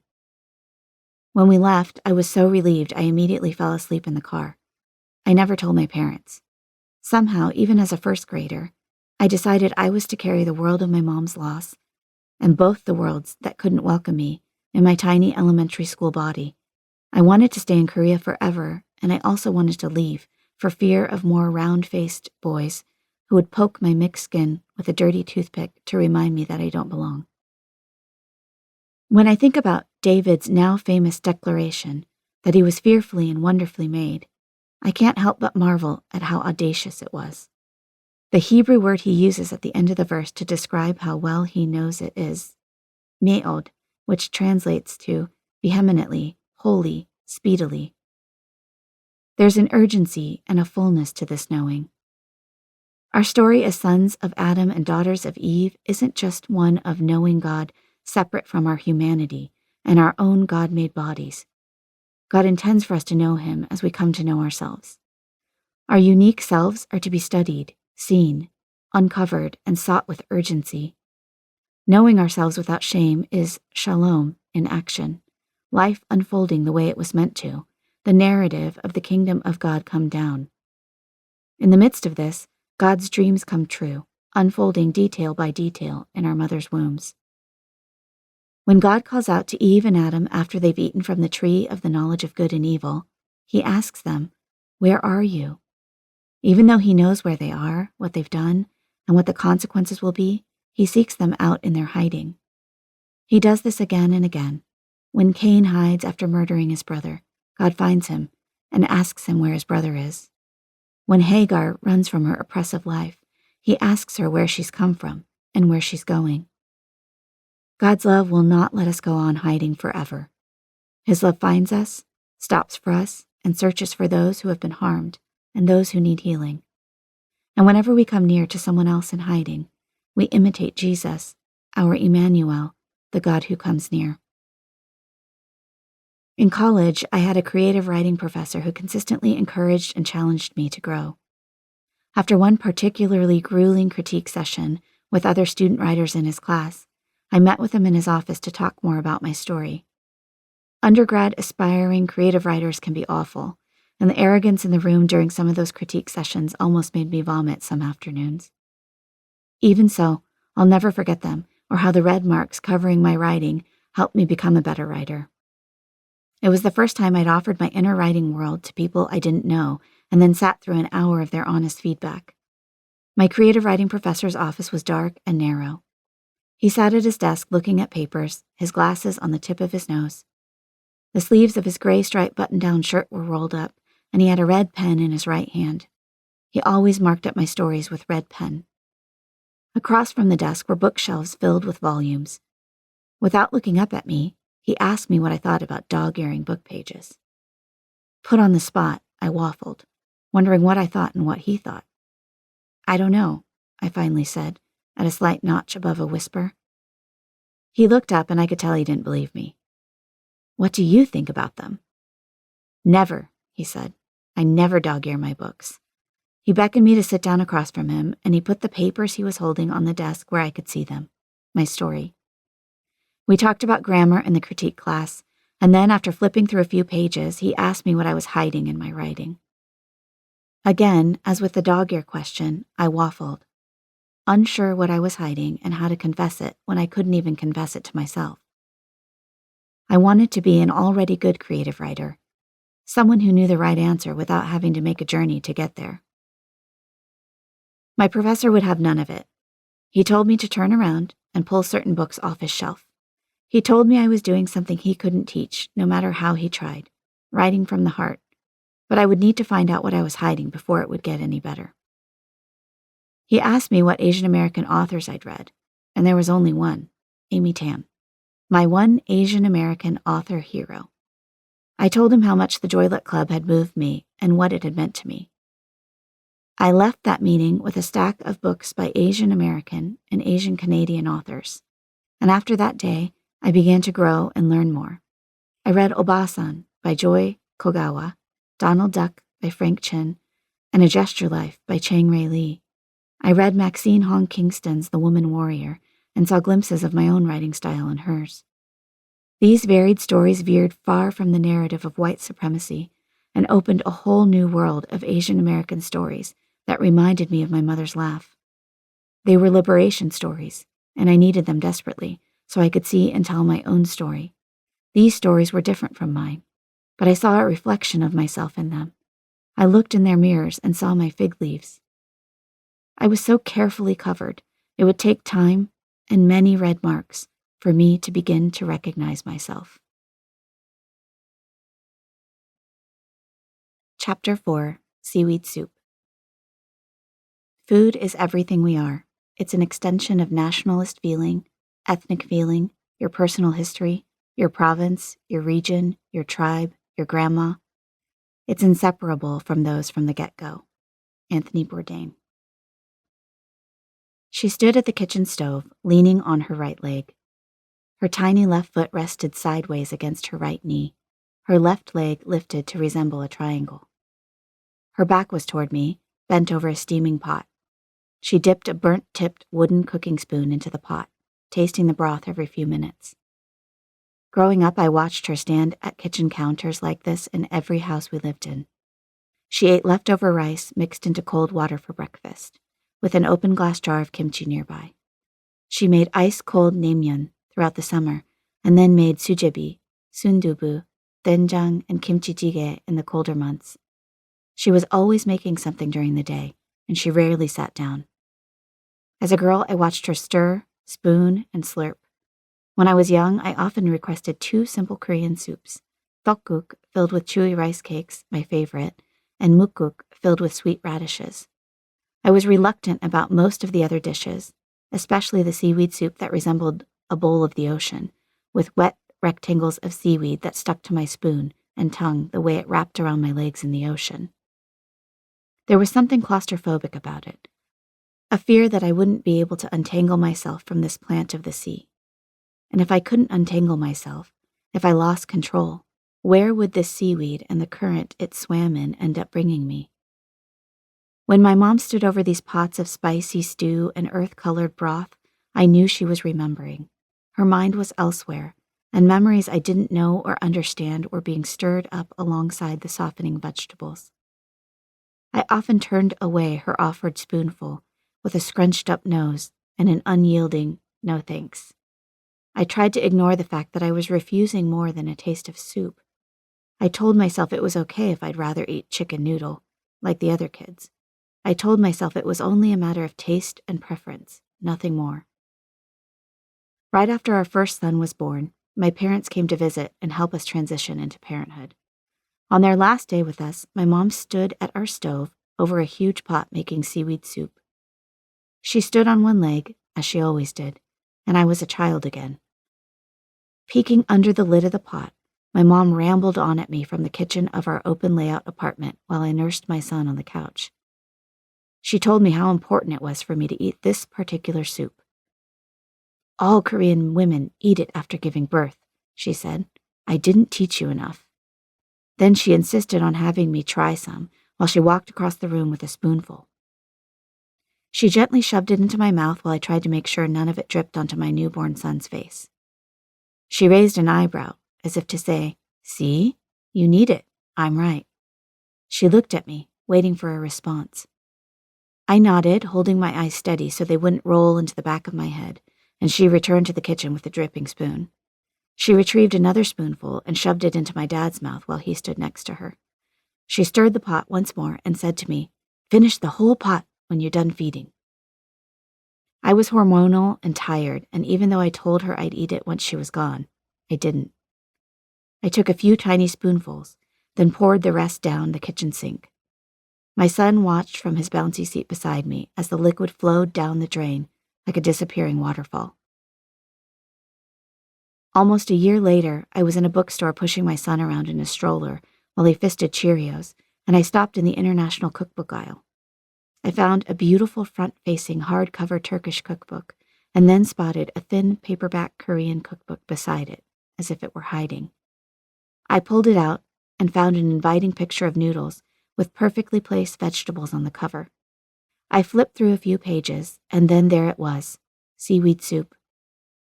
I began reading the author's description about the Korean tradition of giving new mothers this special healing soup. For thousands of years, Korean mothers have made myeokguk for their Korean daughters when they become mothers. When I became a mother, I dumped mine down the drain. Standing in the busy Barnes & Noble aisle, clutching book pages in my hand to keep them open to the seaweed soup spread, I cried like a baby, right onto the page. I bought the book I'd ruined with my tears that finally fell over all the years of rejection. From our very beginnings, we are meant to be fed by our mothers. Upon birth, our bodies are still connected by umbilical cords, tangible evidence of God's design for our nourishment. Even after we enter the world and that cord is severed, we're never meant to be severed from the influence of our mothers as they shape our lives and identities outside the womb. In Genesis 2, we witness the way God provides for and nourishes his created children. He made all kinds of trees to grow out of the ground that gave sustenance and were also aesthetically pleasing to the eye. Verse 16 says not just that God encouraged Adam and Eve to eat, he commanded them to do so. The Hebrew words God used for eating are akal and tokel. This isn't just a polite offering of food, but more like an urging. He says to eat freely, akal, and he adds emphasis by repeating the loving command to eat, tokel. When I imagine God urging Adam and Eve to eat, I picture my mom with a spoonful or a chopstick bite, or a sambap the size of my fist, practically forcing me to open my mouth and receive what she prepared. Mogo, mogo, she would say. Eat, eat. This was how my mom showed her love for me. Somewhere along the way, imagining God feeding Adam and Eve like my Korean mother fed me healed something in me. God has been trying to tell me how much he loves me through my mom's food ever since I was in her womb. And in my earliest days when she fed me love until my cheeks and limbs were as round and full as they could be. When my husband and I were first dating, I told him that I liked Asian food, but I didn't have to eat it all the time. I eat pizza and cookies too, I assured him. I look back now and sense the fear in my words. If I let him know just how much I love Asian food, that it's what I want to eat most of the time and what feels like home all the time, would I be too Asian for us to stay together? I would think of things I'd heard from other Asian Americans, like a childhood friend who told me how important it was to not seem fresh off the boat, or friends who said that no matter how hard they tried to fit in, people would always find out they were yellow on the inside. I wondered if Matt would bend toward me or if I would have to let that part of myself go, like I was already used to doing.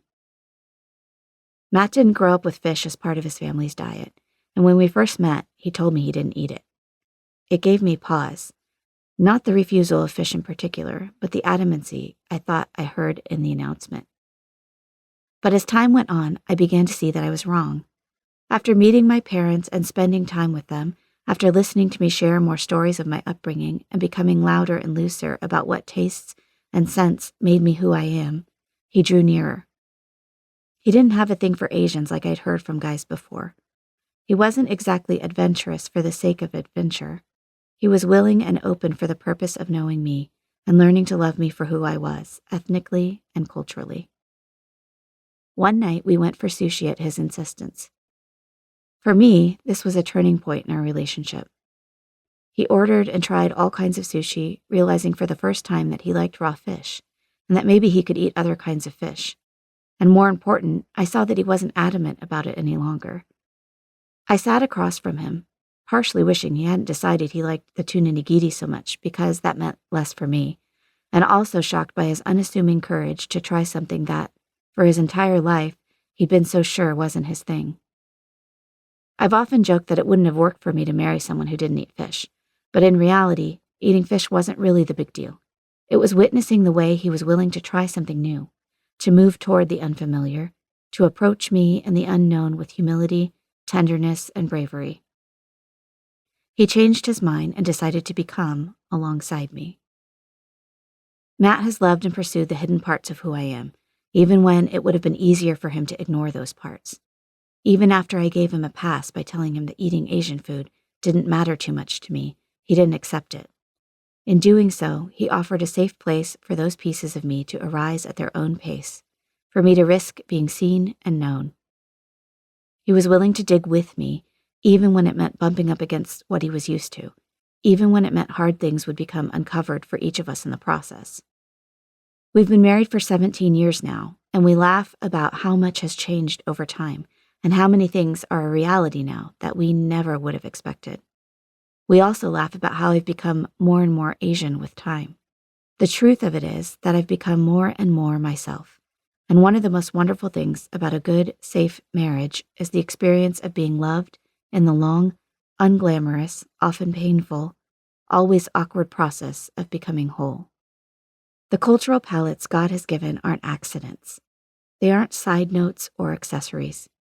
God speaks unconditional love directly through the unique tastes, textures, scents, and appearances of the foods of our mothers and fathers. These tastes aren't meant to be fodder for ridicule or rejection, or to be divorced from our identity as his beloved children. They are divine gifts. It wasn't just my mother's culture I was resisting every time I opposed an offered spoonful of soup or pretended I didn't crave Korean food. I was resisting God's loving intention. I was resisting being loved, and I was resisting myself. Psalm 34 offers an invitation to taste and see that God is good. We are designed to know God, trust his good purpose, and experience this knowing and trusting, in part through food. After Jesus' resurrection, he invited his weary, downtrodden disciples to eat breakfast with him. John chapter 21, verses 1 through 14. He cooked fish and shared bread with his friends, taking the time for feeding both their bodies and their faith. His actions were a reminder of how he fed them before, connecting the dots between his provision and their togetherness. Can you imagine the way the fish smelled as it cooked over an open fire, easing their doubts and tickling all their saddened senses toward hope? Or how the disciples would have remembered other times when they were hungry for that same breakfast and waited with anticipation, their stomachs growling? Perhaps they remembered such a meal being prepared by their mothers or fathers, or how they fed their own families the same way. Maybe they recalled the way Jesus took the 5 loaves and 2 fish and fed thousands, transforming the little they could see into more than enough, releasing them from their fear of scarcity and calming their worried hearts.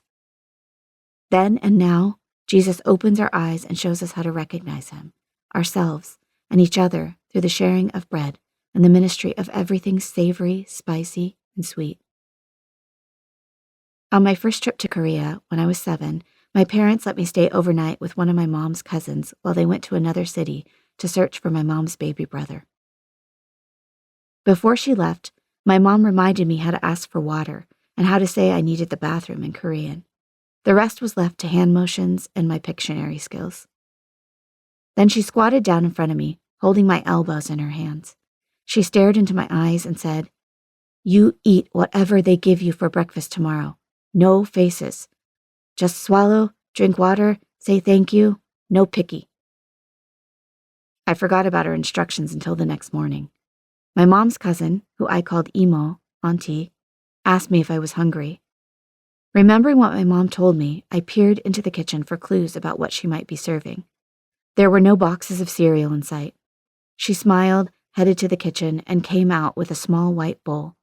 Inside was rice with a fish on top, followed by a raw egg, its yolk dripping down the sides of the bowl. I swallowed.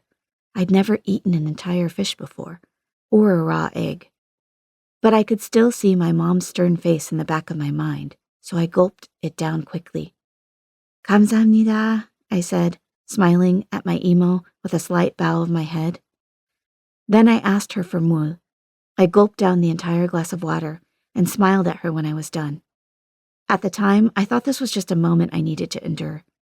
But when I told my mom later how I'd eaten all of it without a fuss, she smiled in a way I'd never seen before. She told me that breakfast is what she'd love to have every morning.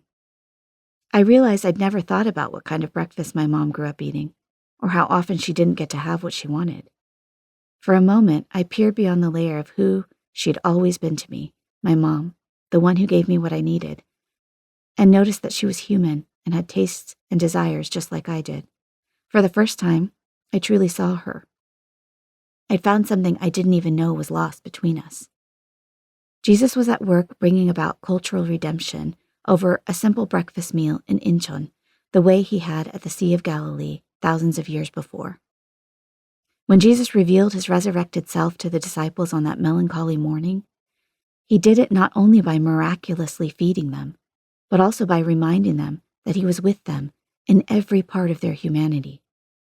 Despite the shock and awe of his death-conquering deity, he made a meal. Years later, I sat on a white plastic lawn chair with a plate full of food in front of me. I sat there talking and passing dishes by candlelight. The power had gone out again in the little house where we were staying on the shore of Lake Kivu in Rwanda. Our ministry team was visiting a beautiful coffee plantation that sprawled across the hills near the lake shore. I listened to the tiny dance of waves through the open windows while taking my first bite of a fish that had been caught by a local fisherman. Just a few hours earlier, the fisherman had pulled his small boat onto the shore. He had retrieved a machete half the size of my body to cut down a collection of fish from the ropes they were tied to. I carefully worked through the slivers of bones with my fork, bypassing the head. In the dark, I listened to our host, my new friend, tell me how he'd eaten this specific dish of fish and potatoes with his family when he was young. He'd lost that family in the Rwandan genocide, and now he was serving my American friends and me the same meal, along with that story and treasure of a memory. I savored the unfamiliar taste of this fish from the lake behind me before I swallowed, remembering my mom's instruction from decades before, thankful I had experience at eating things I didn't know. I understood then that these offerings of food pass through a holy umbilical cord that connects all of us, reminding us that we belong to one another, beyond our own brokenness and our limitations of flavor in food. We don't have to lick clean the unfamiliar bowls we're offered wherever we go, but if we can, why wouldn't we? Despite my love for tteokguk as a girl, I didn't know anything about it. I didn't know until I was much older that it's the soup Koreans eat for Lunar New Year. I only knew I couldn't get enough of spoon searching for the chewy white ovals in my bowl, and that seemed like enough. But no matter how many soupy rice cakes I consumed during my childhood, I was missing so many details that millions of other Koreans knew. I started making tteokguk for my family a few years ago. Each time it feels like an act of resistance, rebuilding, and redemption. And each time I stand over the pot, measuring the guk ganjang and letting the tteok sit in a bath of cold water, I hear shouts and whispers suggesting I'm a fake. It's as if the friend who said she doesn't think of me as Asian, the classmates who demanded I tell them where I was from while guessing anywhere but Korea, the Korean boy who poked me with a toothpick, and the spitting teenagers in Haeundae have banded together, uttering derogatory comments about my claim to being Korean. The first time I made a version of the soup I was proud of, my kids sat around the table, excited. They liked the idea that the white slices of chewy deliciousness symbolize a fresh start for the new year, and that they resembled the moon. Then one of them complained about the egg slices. Another whined about the green onions, and another would drink only the broth. I sent my mom a picture of the soup in our family messenger app, hoping she would approve of what it looked like and wouldn't respond with questions about why it looked so dark, like last year when I used the wrong kind of soy sauce, or whether I'd forgotten a key ingredient. I opened the app again and again, checking for her response. 30 minutes later, my phone dinged and a message popped up. "Looks good, we're on our way." My kids came close to the phone, wanting to see what she said. They took her message seriously, thinking their grandparents were coming to visit. I had to explain that she was only expressing a desire to come and eat tteokguk with us. I imagined my kids as adults, wondering what journey each of them would travel as they rejected or embraced their own ethnic identity. Would they try to make tteokguk for Lunar New Year with their kids? Would they get together and eat it? Would they find a Korean restaurant and order it? Would they forget about the holiday altogether? God, maker of our tongues and our taste buds, I prayed silently, help these three to taste and see that you are good, the loving creator of their every part. Use this food and these memories to help them know your love. Taste it, remember it, and offer it to those they will love, nourish, and nurture someday. Chapter 5: Strangers and Scars. No one ever told me that grief felt so like fear. C.S. Lewis. I was 6 when I found out my sister and I didn't have the same father. I was 6 when I realized that someone could be married more than once. I was 6 when I started asking a lot of questions about how families are made and how they fall apart. We hadn't been living in Tokyo for very long. After we spent 3 years in California, 1 year in Wisconsin, and another in New York, my dad eagerly volunteered to move our family of 4 overseas, knowing we would be that much closer to Korea, that much closer to my mom's home and all her missing pieces. Families often make decisions in search of missing pieces. Whether it's a conscious choice or not, loss drives us toward one fork in the road over another. Our 4 years in Japan were like that for us.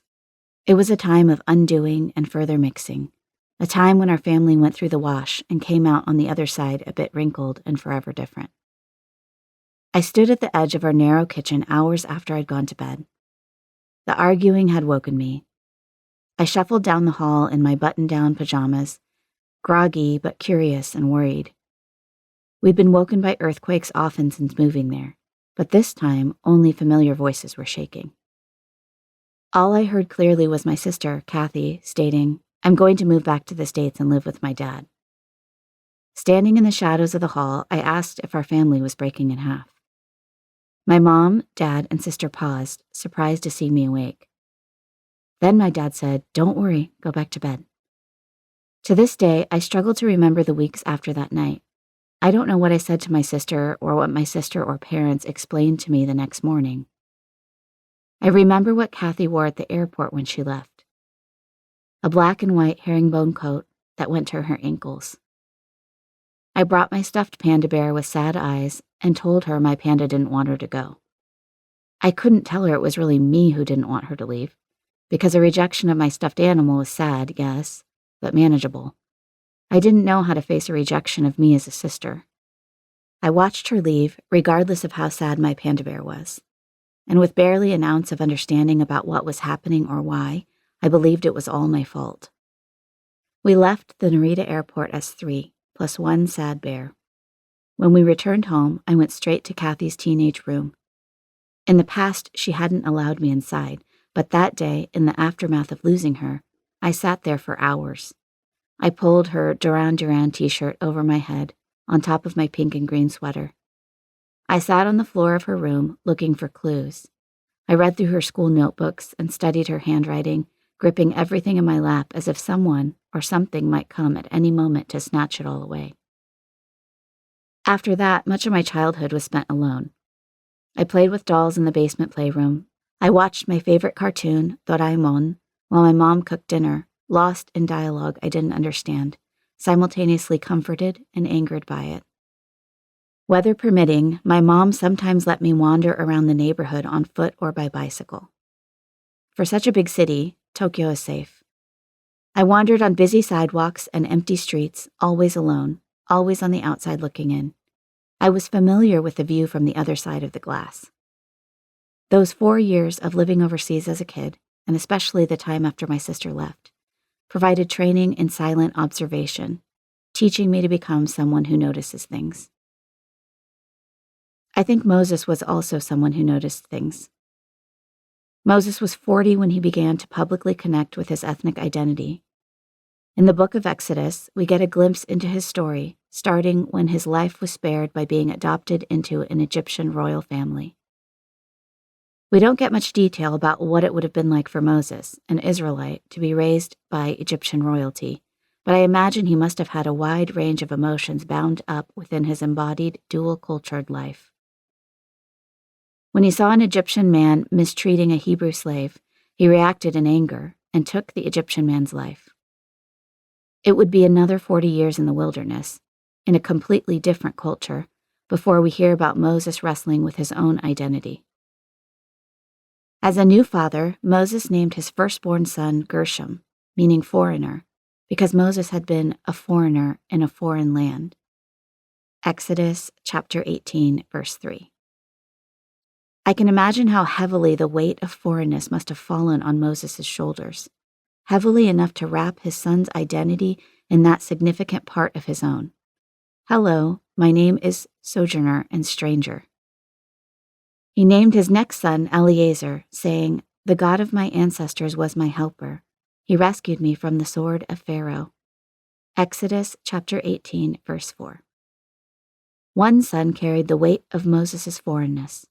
Another son carried the remembrance of God's rescue as Moses ran away from home. Moses' story is full of familial fracture, loss, loneliness, wandering, brokenness, and dual-cultured struggles, but also a God who pursued him.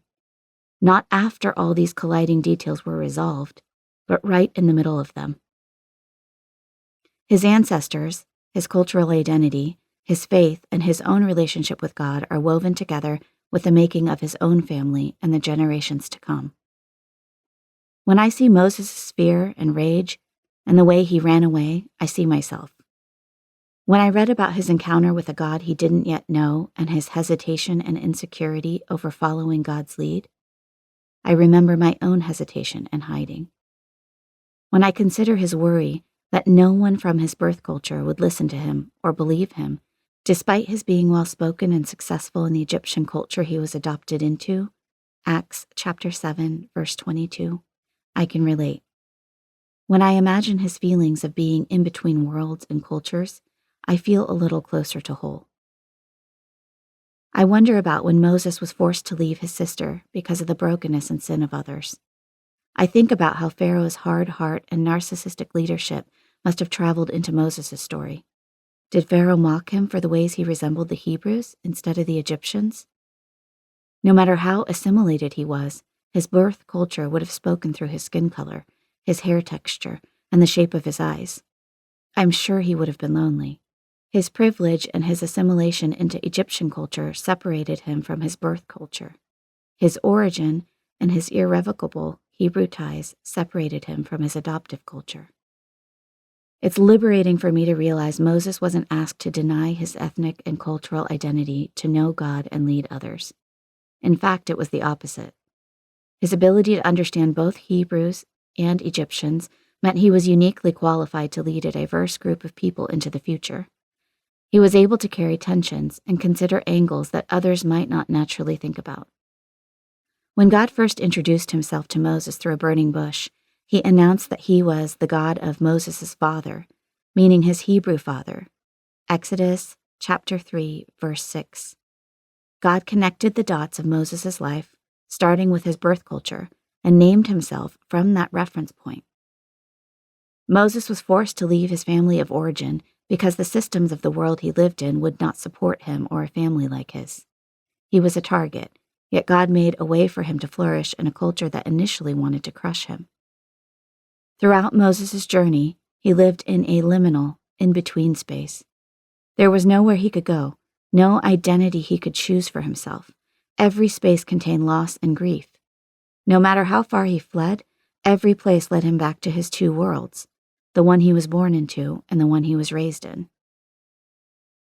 We carry the stories of our families alongside God's intentional redemption of those stories. Moses named his first son Foreigner, and Gershom would indeed become a stranger and a sojourner. But the redemption reflected in his second son's name would also lead all of us strangers and sojourners to know that we're not alone. God uses our family names and stories, even the shameful parts, to lead us to shalom. The year after Kathy left Japan, I would still look for evidence of her in the school halls. I attended a private school for international students, and when my small elementary class walked to the high school building to use the gym, I would look for her even though I knew she wasn't there. Shortly after this time, I start stealing. It started at a sleepover with a friend. We walked from her house to a convenience store dressed in hats to disguise ourselves, as she instructed. For the sheer thrill of getting away with taking something that wasn't ours, we sneaked candies into our small pockets and left giggling. We ran all the way to the closest park to stuff our faces.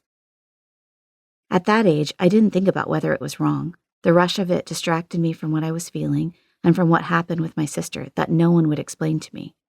In a way I couldn't have articulated at the time, I decided that being distracted would keep me from sinking. After that first experience, I moved on to stealing little things on my own.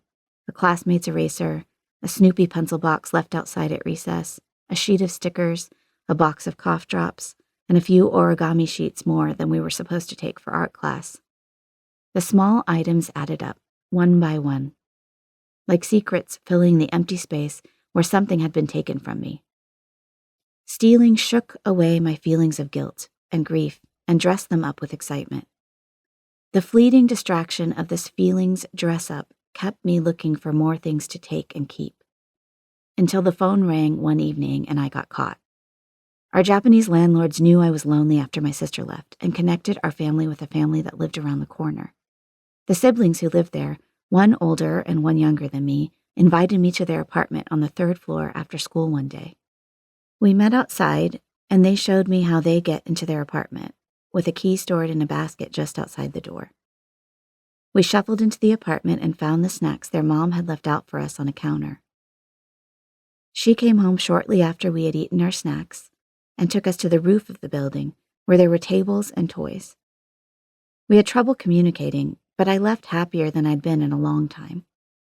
The next day after school, I told my mom that my new friends said I could come over again that afternoon. That wasn't exactly accurate, but to be fair, they had said, "Let's play again soon." At that age, soon means the next day.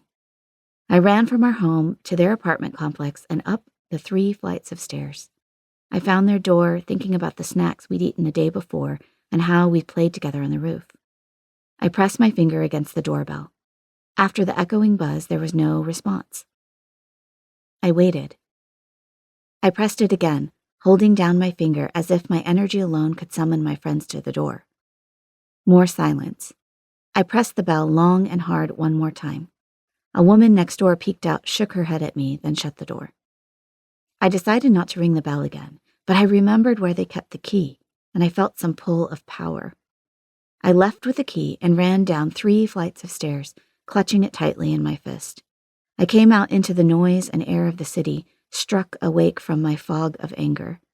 I barely knew these new friends, but I was angry that they weren't there when I thought they would be. Even at that young age, my body wanted to release the sadness within me in a physical way. My anger wasn't really about them or our miscommunication. I was angry that my sister was gone when I thought she shouldn't be. I was sad for all the mature things that were lost in translation in my young mind. Why she was gone, what had happened to lead up to this. When I stood at that door and no one answered, emotions filled my body like a tsunami. I looked at the key in my hand, now slippery and wet with sweat, and I panicked. I had no plan beyond taking it. I squatted in the shadows around the corner from the apartment building and started digging with my small fingers in a stretch of dirt. I buried the key, my anger, and my grief in the dark soil. Weeks after I dug in the dirt, my parents got a phone call from the landlords. My mom and dad took turns on the phone and talked to each other in hushed tones, glancing at me while I watched Doraemon, eyes fixed on the screen. I stole quick glances at them with ears wide open. They hung up and looked at each other, turned off the TV, and faced me. They told the story from the point of view of my new friend's family and shared all the havoc wreaked by my impulsive action. My dad looked straight into my eyes and asked me if I had taken the key. I lied, shoving the rising heat deep inside. I dug deeper and deeper within, wondering how much further down the truth could be buried before there was nowhere left for it to go. After stealing the key and lying about it, I learned to trust in my ability to hide.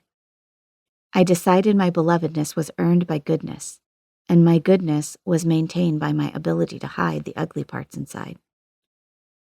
If I'd been born into the same time period and culture as Gershom and Eliezer, I wonder what my name would have been. What would I be reminded that I carry every time I told someone my name? In the months after Kathy returned to the States, I began to ask my mom questions. Each one led to another. But when did you actually come to America?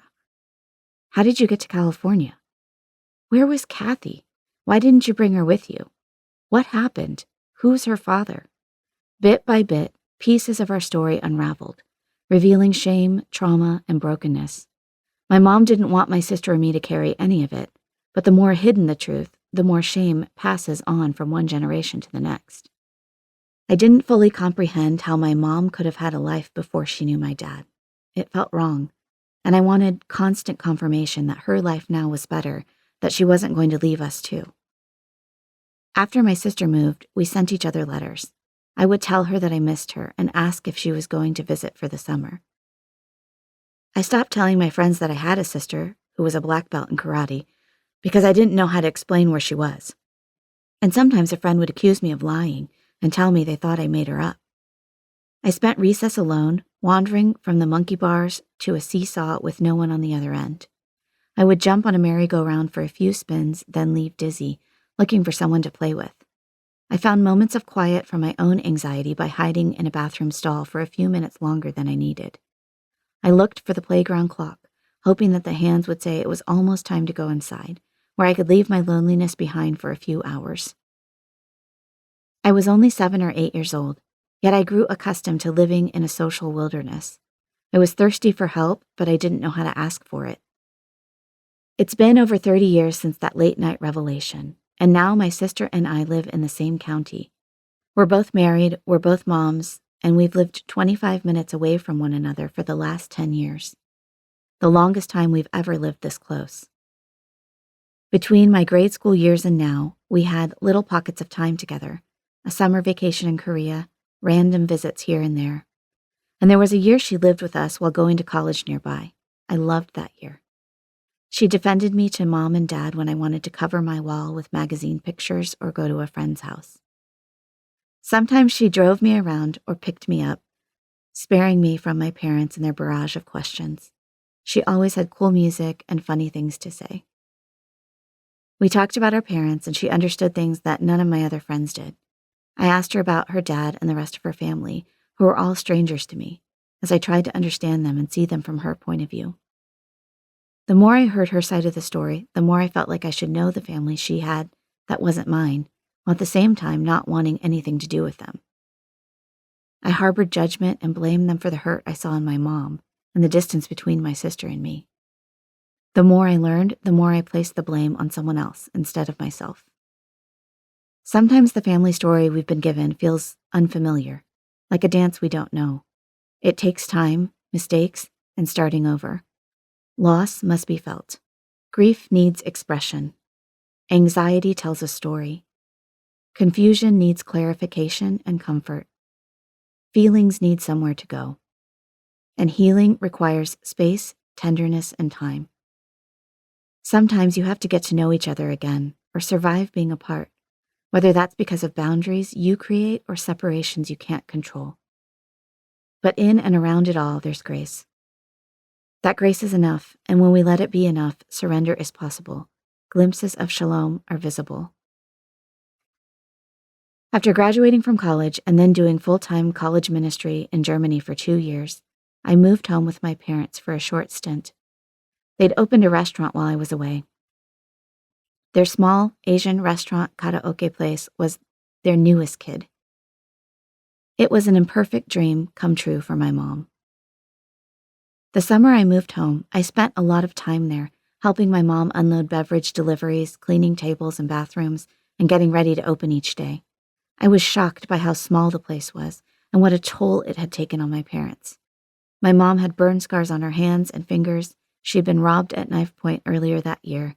She'd hit unruly customers over the head with a frying pan to make them leave when they were bothering other customers. She drank with her friends and customers, and she'd lost so much weight from the work and stress that she resembled a small girl. I wanted her to have her dream, but I couldn't bear to see her that way. I called my sister, who drove out to visit. She and I weren't close at that point, but she was the only one who could understand. We drove to the restaurant together. It was late and the place was filled with drunk customers. We sat in the parking lot spying on my mom, ready to help her if she needed it. We stayed in that dark lot for hours, watching and waiting, holding the broken dreams of our mom between us, ready to catch the pieces. At times, the distance between my sister and me has felt great, and the path to each other impassable. Yet moments like this remind me that we are bound not only by our Korean mother's womb and blood, but by the shattered dreams we help carry and mend.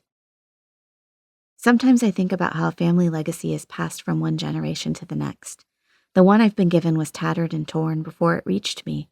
I've carried it through the world with shame, yet God's redemption bell rings to remind me that He didn't come to earth for the righteous who have no need. He came for the ragamuffins and the ones who feel ridiculous. He came to bridge broken relationships and gaps I never would be able to cross on my own. He came for fractured families, for my family, and for the stories I've been too embarrassed to tell.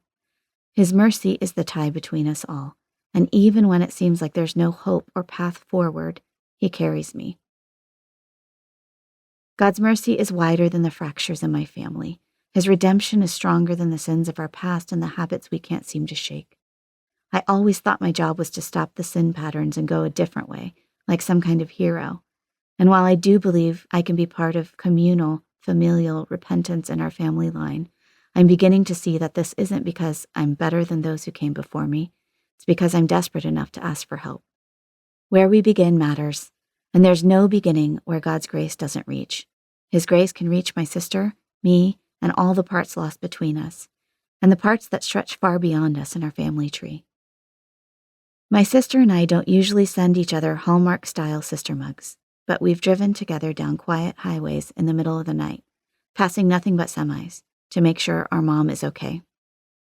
We've called each other about how to celebrate Mom's 70th birthday, understanding the layers of loss in our stories. Our story isn't typical, and our family tree isn't symmetrical, but it's the story God has given us. And when I look at it through the eyes of mercy, it is breathtakingly beautiful. The house my family and I live in came with a large yard that backs up to a property outside our neighborhood. Barbed wire separates our yard from this wild, tree-filled land, and the trees reach over the fence into our yard. They are tangled and covered with vines, and the dirt on our side is covered in weeds, dead leaves, sticks, and empty walnut shells. When we moved in, my husband and I were overwhelmed by what it would take to clean and care for the yard. But we've been out there every day we can since the weather has warmed up, trying to believe we can care for what's been given to us. Matt spent months researching different kinds of plants and invasive weeds, figuring out what to do about moles, finding the best tools for landscaping, and clearing out the yard, section by section. It has been a long, mostly unseen labor of love.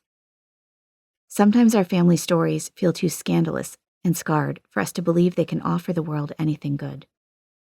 But that work of clearing debris, removing one weed after another, is holy, tender-hearted work. The land we occupy is the same land God spoke into being with his own breath.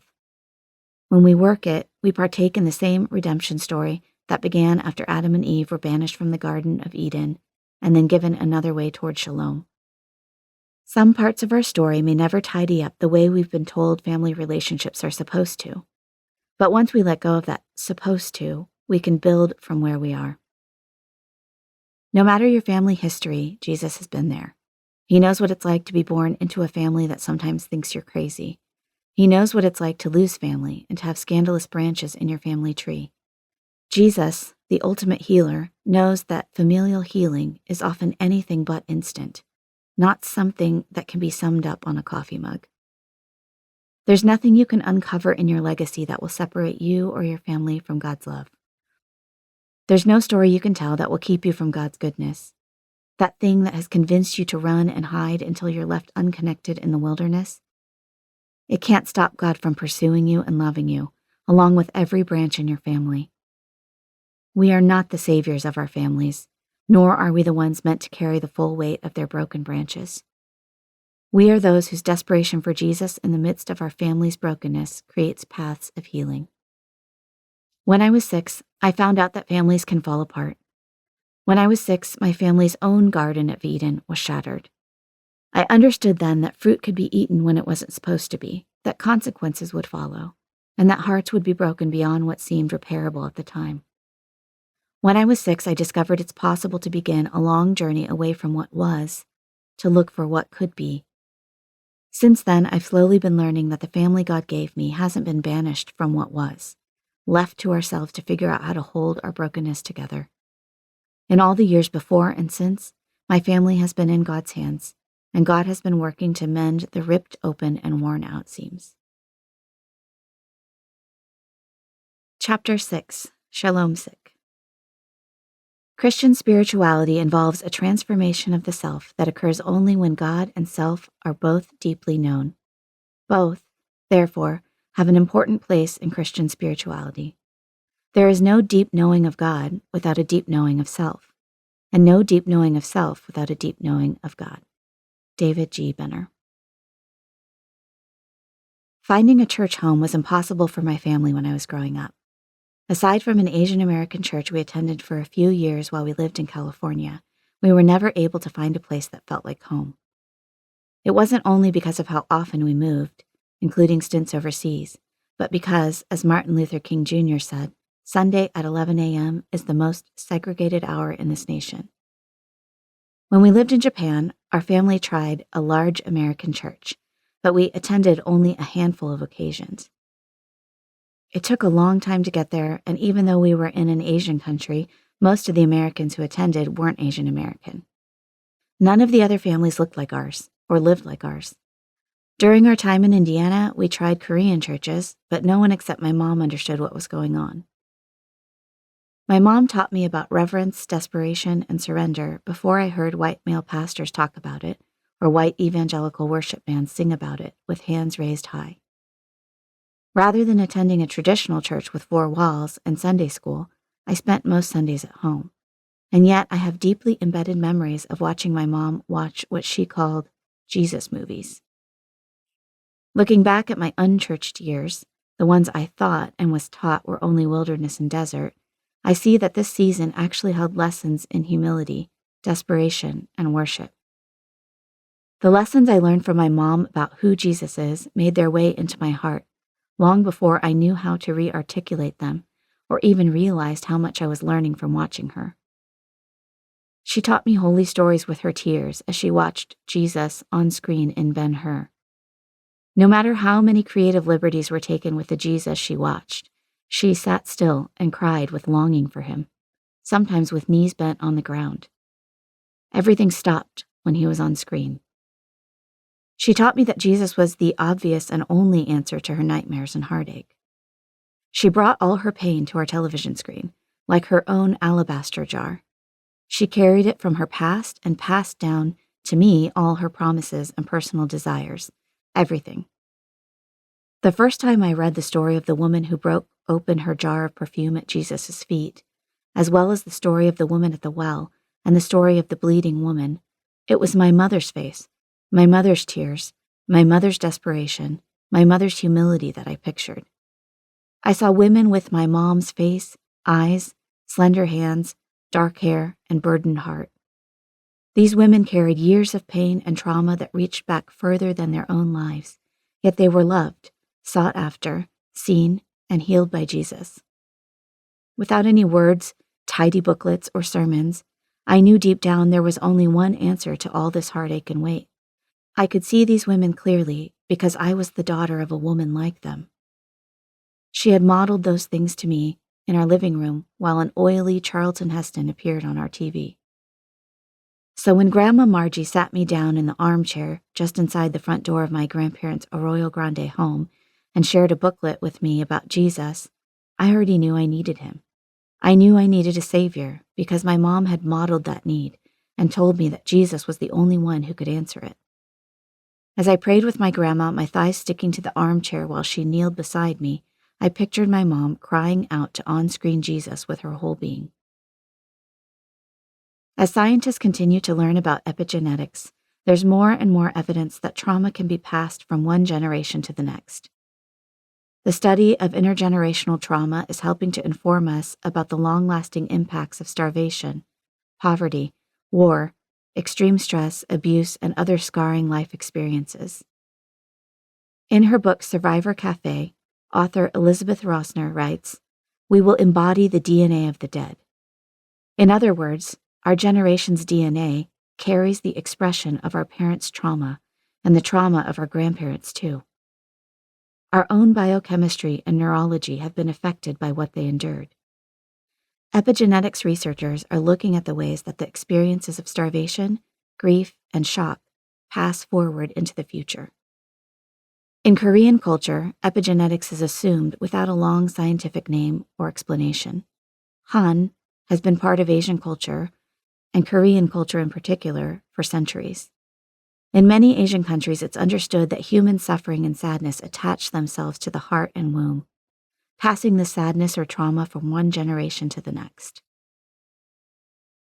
In countries and people groups that have collectively experienced one traumatic experience after another, we find evidence of epigenetics, or Han, at work in the children and children's children of those who have lived through oppression, systemic injustice, racism, poverty, and war. These experiences of trauma passed through generations, and the Han we carry, are not given by God as a means to an end, but what if they are the soil God uses to show us our need for Jesus and open us to love? I am the daughter of a Korean immigrant and the great-granddaughter of Dutch immigrants. I am a daughter of war, poverty, oppression, invasion, loss, and colonization. When we are born with a history. We are not book one in our own series. We are stories in a long, connected saga. Remembering the books that came before our own is essential to our health, the health of our homes, the health of our communities, and the health of our faith and spirituality. On the collective experience of Koreans, Andrew Sung Park writes, Koreans all throughout history have been continually invaded by surrounding countries. As a relatively small country, Korea has been the prey of its powerful neighbors. As a result, Koreans have acquired a dejected spirit of life. Their music, poetry, drama, and linguistic expression indicate a Han-filled spirit. In the English expression, a bird sings, but in Korean, a bird cries. There's a reason why a well-fed, perfectly clothed little girl like me could feel some of the weight of things I never carried myself. Before my mom told me the stories of her past, I felt them in her songs and in my own body. I am linked to my history, and I carry this history into the future. In grade school, my friend Bethany invited me to her Eastern Orthodox church. Both of us were mixed-race Asian American girls born a decade after the Civil Rights Movement to parents who lived through it. Her parents were 60s hippies, mine a Navy man and a Korean immigrant. Together, we searched for God and an understanding of ourselves, with a backdrop of E.T., L.A. Gear, and Sweet Valley Twins. Even then, I somehow knew that these seemingly disconnected parts of my identity were deeply connected to my faith journey in ways no one ever explained to me. From the moment I walked into the small sanctuary, I thought I would choke from the scent of incense. The smell was heavy, like a coat worn in the wrong season. Bethany told me excitedly about the special oils that burned the way they did centuries ago, carrying on the traditions of the early church and connecting us with another time. She pointed out the icons on the wall, each one in dark, muted colors, melancholy, haunting, and beautiful. At that age, I was already familiar with sadness. I had no desire to find it on the walls of a church or search for it in painted faces with suffering eyes. Sorrow wasn't an abstract reminder for me. It was the reality I woke up to. I found it in the eyes of my mom while she made me breakfast each day. I held my coughing in until I could no longer contain it, and it poured out of me like a siren, announcing my awkward presence in this holy place. I wondered how I could ever fit in somewhere if the special offering to God made my throat scratchy and my breathing uncomfortable. The choir music was beautiful and melancholy, like the icons, but I didn't know how to join in. I couldn't keep up with the music or sing along. When it was time for the Eucharist, I knew I was supposed to stay in my seat. My friend had explained it to me numerous times. I wasn't allowed to partake because I wasn't Eastern Orthodox. Her family stepped over my knobby knees and filed out of the row we sat in. They waited in line and slowly walked to the front, where tall men stood in robes, one holding a cup of wine and another placing a piece of bread in each congregant's mouth. I watched each person kiss the priest's hairy hand before their turn with the wine and then the bread. I was glad I didn't have to join them in being fed by a stranger and kissing his knuckle. But I also felt my cheeks burn as I sat in that row alone, staring at my shoes. I decided they weren't dressy enough to be in that room. My friend's older brother squeezed back into our row, smiled at me, then quickly handed me a warm, squishy piece of bread he'd managed to grab. It was a warmth offered under the table, and it was the first time I felt welcomed and included that morning. I held the piece of bread in my fist for the rest of the service, squeezing it until it became something like dough again. Jesus is clear about who he welcomes, everyone. He's clear about who longs for shalom and who shalom is meant for, everyone. He modeled the limitlessness of compassion and the way grace knows no boundaries, like a forceful river that won't be told what to do or where to go. Grace and compassion are fluid powers we often try to tame because of our own fears about how far they may take us beyond what we know or understand. But what if this kind of limitless compassion is cut loose in our lives and changes things? What if it asks us to rebuild a foundation, to replace the one we've become attached to and comfortable with? What if it asks us to serve someone we don't even want to look in the eye? What if it removes the false security of our knowing, our traditions, our reputation, our power, or our titles. When we acknowledge our own pain, we learn to see the pain of others. When we are willing to accept the ache in our own hearts, we are capable of welcoming the ache we find in others. When we welcome the hurt we find in others, we are able to see the world and ourselves in a new way and understand that our own view is limited. Bethany is Japanese American, biracial, Asian American like me. When I moved from the bustling city of Tokyo to the laid-back coastal cool city of Galita, we noticed each other right away. I recognized her wide, double-lidded eyes that kiss in the corners. We had the same mix of Asian and European hair, each strand confused by a desire to be textured and silky straight. The both and phrase is a reality of mixed-race lives from the moment we're born. Bethany and I knew right away there were things we shared, and even if we couldn't articulate the inherent sadness that accompanies growing up with an internal clash of cultures and learning to navigate the systems and the cultures we lived in, we felt it. And we found safety in acknowledging some of those feelings together. When I was in 5th grade, my parents suggested I go to an Asian American summer camp. I didn't want to go, but they were united in their belief that a week with other Asian American kids in the mountains of Northern California would help me in the ways I most needed it. After 2 summers at camp, I knew Bethany needed to come too.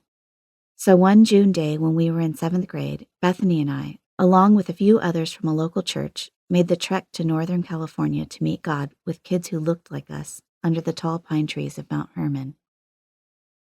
At camp, we giggled over our commonalities with the other campers, things like a love for Sanrio products, our dark heads of hair, and taking selfies before selfies were a thing. We listened to leaders who looked like our moms, relieved that we never had to explain what we were or what we ate at home. Having these ordinary details in common in the midst of worship sessions and small group sharing time felt like a homecoming I didn't know how to articulate. I just knew I never wanted to leave. I longed for this experience to be my everyday life. When camp came to an end, Bethany and I cried, but we were glad we would be able to reminisce together. We'd get our rolls of film developed at a pharmacy, and once the stacks of photos came in, we'd spend hours looking through them, talking about our friends, the boys we liked, and what it was like to deepen our faith with kids who looked like us.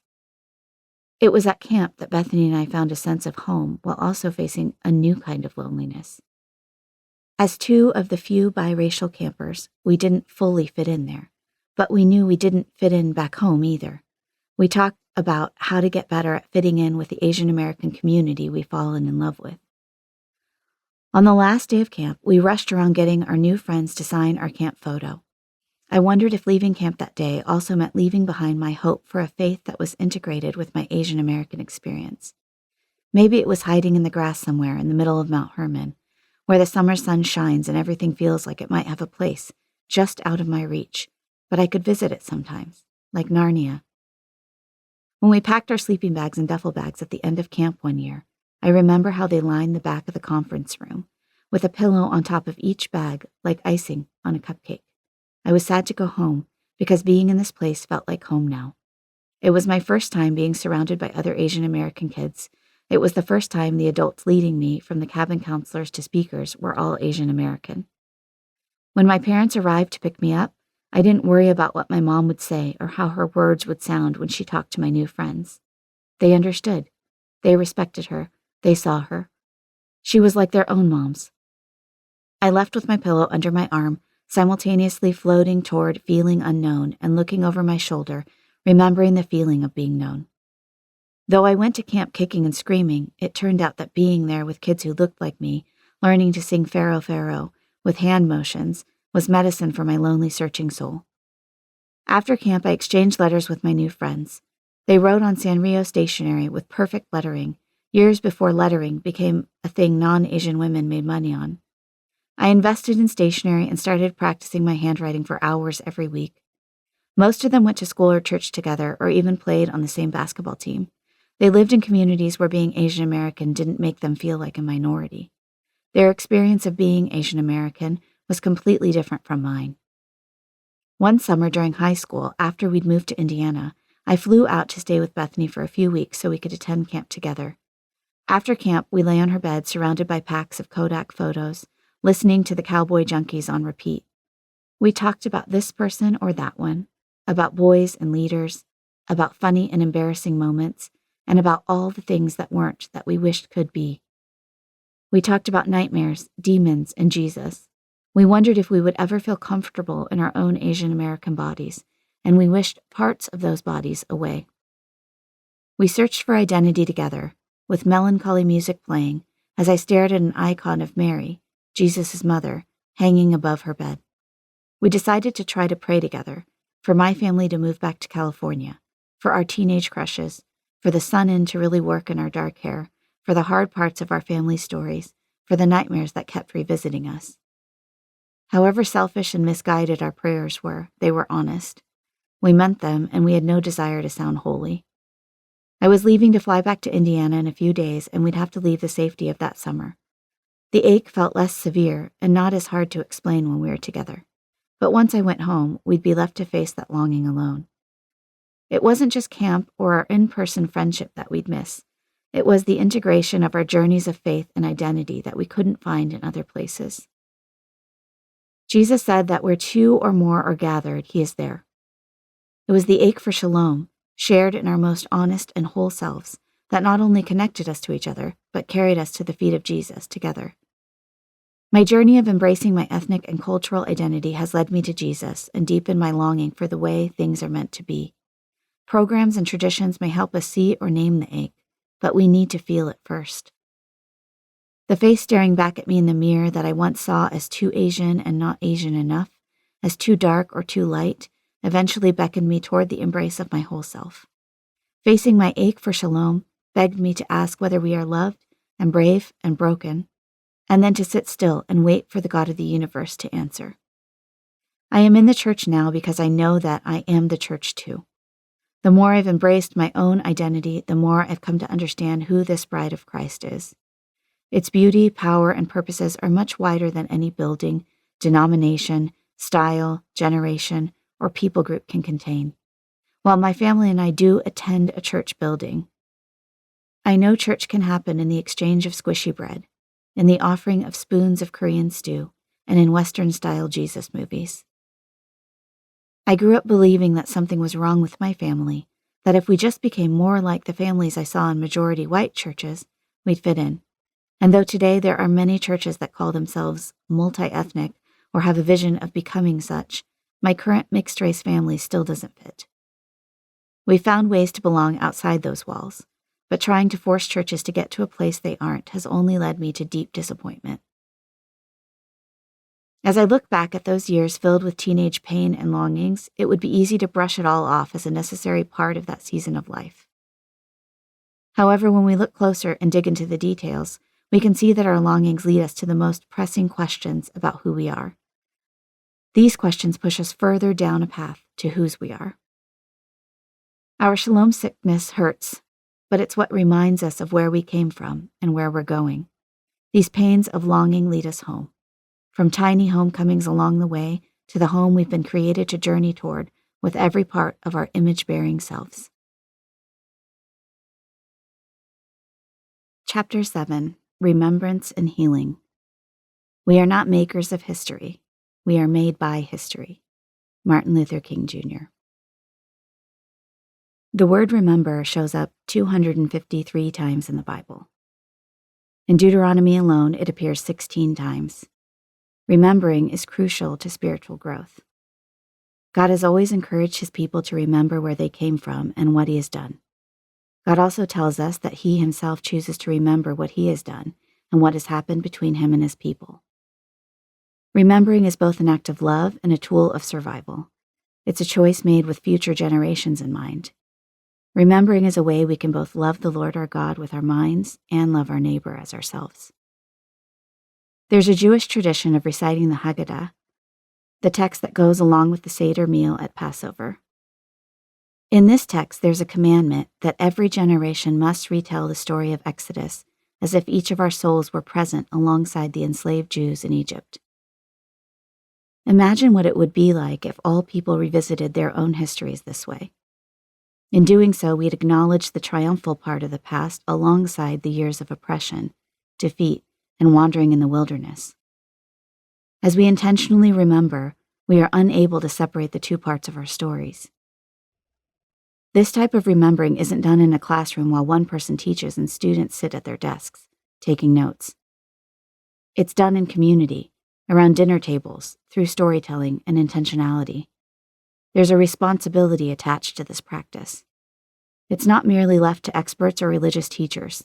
The burden rests on families and relationships. In Deuteronomy, God tells his people a number of times to remember him. He doesn't want them to forget that he's the one who helps them, leads them, and provides for them. In essence, he wants them to remember that they have come from dust and have nothing he didn't first give them in love. Remembering this reality helps us to see the world with clear eyes and with God's heart. It moves us into a posture of dependence on him and surrender to the way he has made us. Throughout his life and ministry, Jesus often asked questions that required people to remember. Jesus was a master at getting to the root of a person's memories and heart. Some refused to do the work it took to look back and turned away from his questions, choosing to leave them unanswered. At the Passover meal, days before his crucifixion, Jesus served his disciples in the most tangible ways possible. He fed them dinner, and then he broke bread and passed around a shared cup of wine, telling his dear friends to keep doing this as an act of remembrance. Do this to remember me. Keep living this way, like I've shown you. Use all your senses and cultural details to remember, remember, remember. Bent below them, looking up at their faces and smelling the scents of every place they'd walked, he held their feet in his hands, the same hands he'd just eaten with, to clean them. Jesus knew how easy it is for us to forget. God knows what our minds are like, both their limitations and their ability to hold God-given power. He made our minds and has continually told us, his people throughout generations, cultures, and nations, to remember what he has done in our collective and individual histories. My junior year of high school, my friend Michelle invited me to go to youth group with her. She'd grown up going to church, but her family had stopped attending at some point. She said she felt a pull in her heart to go back. I told her about the Asian American Christian camp I went to and how much I missed those experiences in the mountains of Northern California. I remembered feeling a tug myself while at that camp, during bonfires, and when we were asked to stand and recommit our lives to Jesus while someone played an acoustic guitar in the background. I agreed to go with her. From the back parking lot, there was a path leading to what looked like a big barn-style house. We were late, and after we walked through the main area, we entered a room full of high schoolers singing worship songs. There was a small stage with more students singing and playing in the band. I noticed two things right away. It felt similar to those nights in the woods of Mount Hermon, with the same kinds of songs and with kids singing and closing their eyes or lifting their hands. But this time, the kids looked nothing like me. I wondered then, maybe it didn't matter that I was the only Asian American. Maybe I could be at home here. Weeks went by, and Michelle and I made friends and brought friends.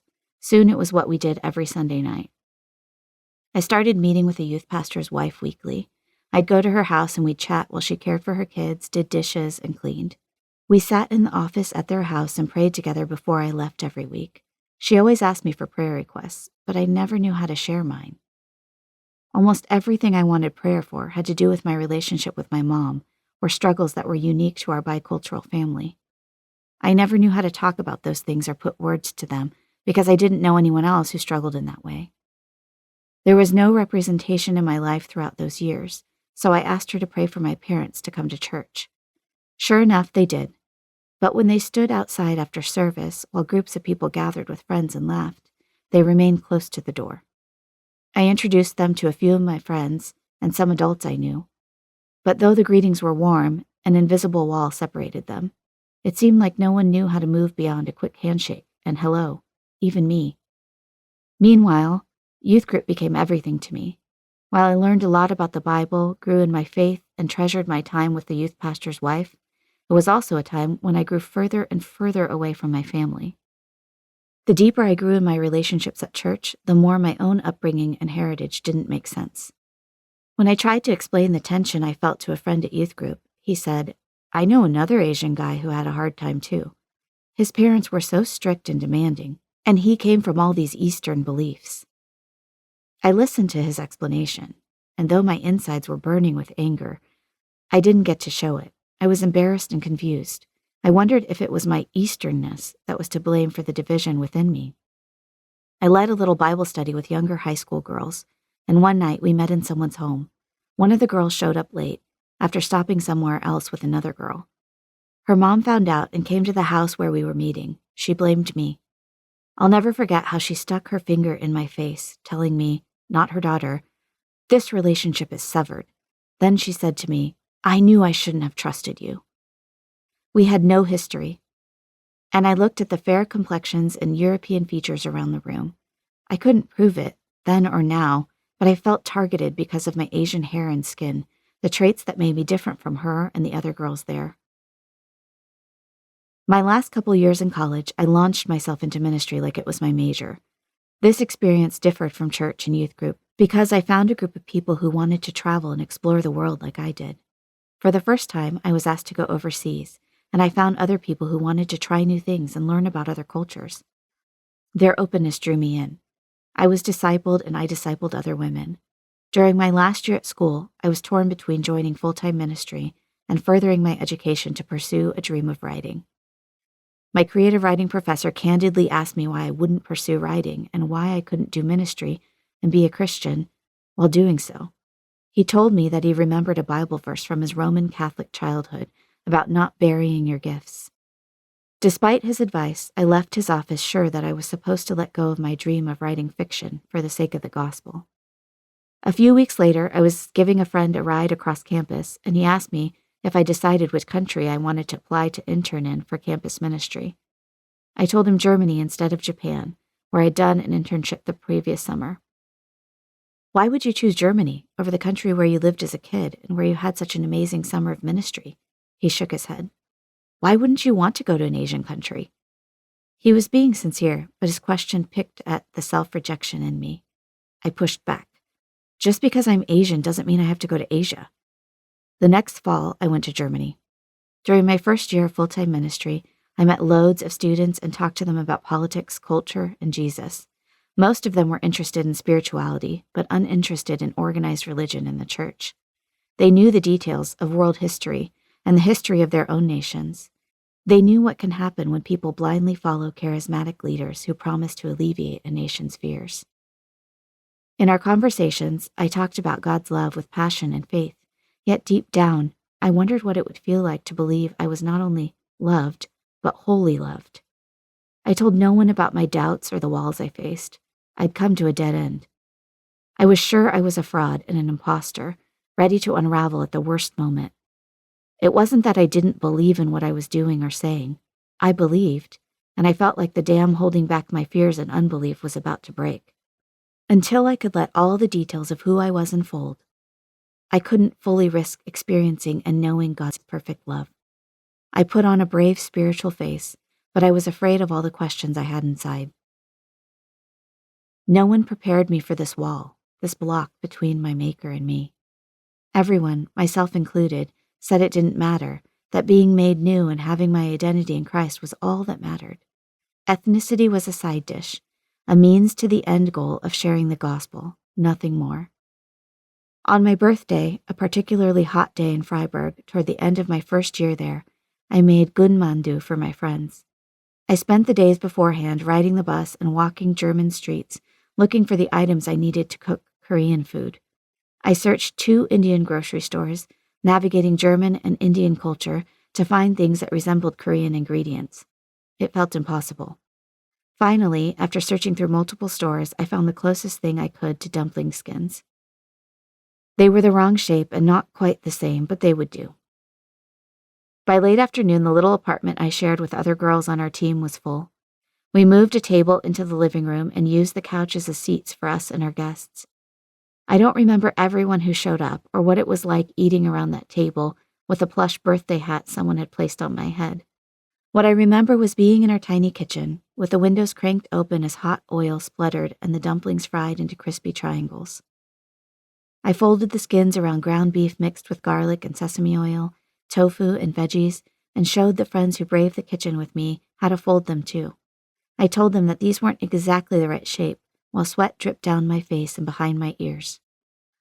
As we folded and sealed each dumpling with fingers dipped in water, then placed them into puddles of oil, I told them how my mom would make them, how my dad liked to dip them in paste picante sauce, and how we always had more than one kind of sauce on the table. I told them how I would eat one after another, many of which were stuffed into my mouth by my mom, until my belly bloated and I felt like I might sink deep into the earth. And still, I'd eat just one more. What I remember most about my time in Germany is being so far away from home, yet feeling more at home with myself and the people in my life than I'd felt for years. I remember feeling like one barrier between God and me had been removed, and I could accept his love in a way I'd never received it before. I ended up living in Germany for 3 non-consecutive years. I met Natalie, Kais, and Navina there, all of them mixed-race Germans who told me, in different ways, that they felt caught between worlds. As I look back on my meetings and friendships with each of them, I can see the way God used them to reach me, even when I was far away from myself and my own story. With these friends, I shared stories about my family, and I listened as they shared their own. We talked about our mixed faces and what it felt like to bear them in various places, and the ways we felt like we never really belonged in one place or another. I connected with them in this rare commonality, and I felt guilty that this connection was so grounding to me as a brand new missionary, someone others would see as a professional Christian. I was astounded that those feelings of liminality are global. Shouldn't spiritual connections alone be grounding for me? I wondered. But here's what I realized during those years overseas, as I experienced feeling at home with these German friends. This part of me sorely needed a place to stretch its limbs and come out of hiding behind my fig leaves. It was in Germany that God showed me how far from home I truly was.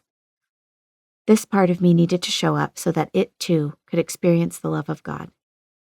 It was this part of my identity that God was calling out to, asking again and again, "Where are you? Why are you still hiding?" Even in Germany, with people I never imagined meeting or befriending, some of whom I worked and prayed with, and some who didn't even know who Jesus was, God was calling out to me.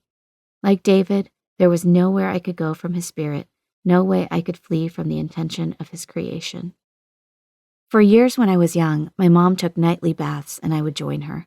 We would pile our thick black hair on top of our heads, so strong and stiff it would shoot up like onion sprouts. We scrubbed each other's backs with neon-colored nylon washcloths, as if we were scrubbing potato skins being prepped for dinner. While skin was set loose, we let our muscles and the details of our day unbind, and she told me stories. It was another kind of womb, this safe spot, hidden from the rest of the day. Bath time was one of the only times my mom was relaxed and slow-moving, minus the scrubbing. It was the closest thing to a mother-daughter heart-to-heart that I knew of. But at some point, I stopped going in the bath with her. It probably happened after telling a friend that I took baths with my mom and getting a wide-eyed response in return. I would still join her in the bathroom and scrub her back when she asked me to, and then I'd sit on the floor outside the tub, fully clothed, wound tight with the awareness of how this practice would be perceived by my peers. I slowly learned to hide cultural traditions like this, moments of needed connection and storytelling, clues to the Imago Dei in me, under a blanket of everyday clothing. After her bath, my mom would step out of the water, her entire body dripping and beet red. She slathered herself with lotion, making sure to cover the vertical X-marked scars from her belly button down, courtesy of my sister and me.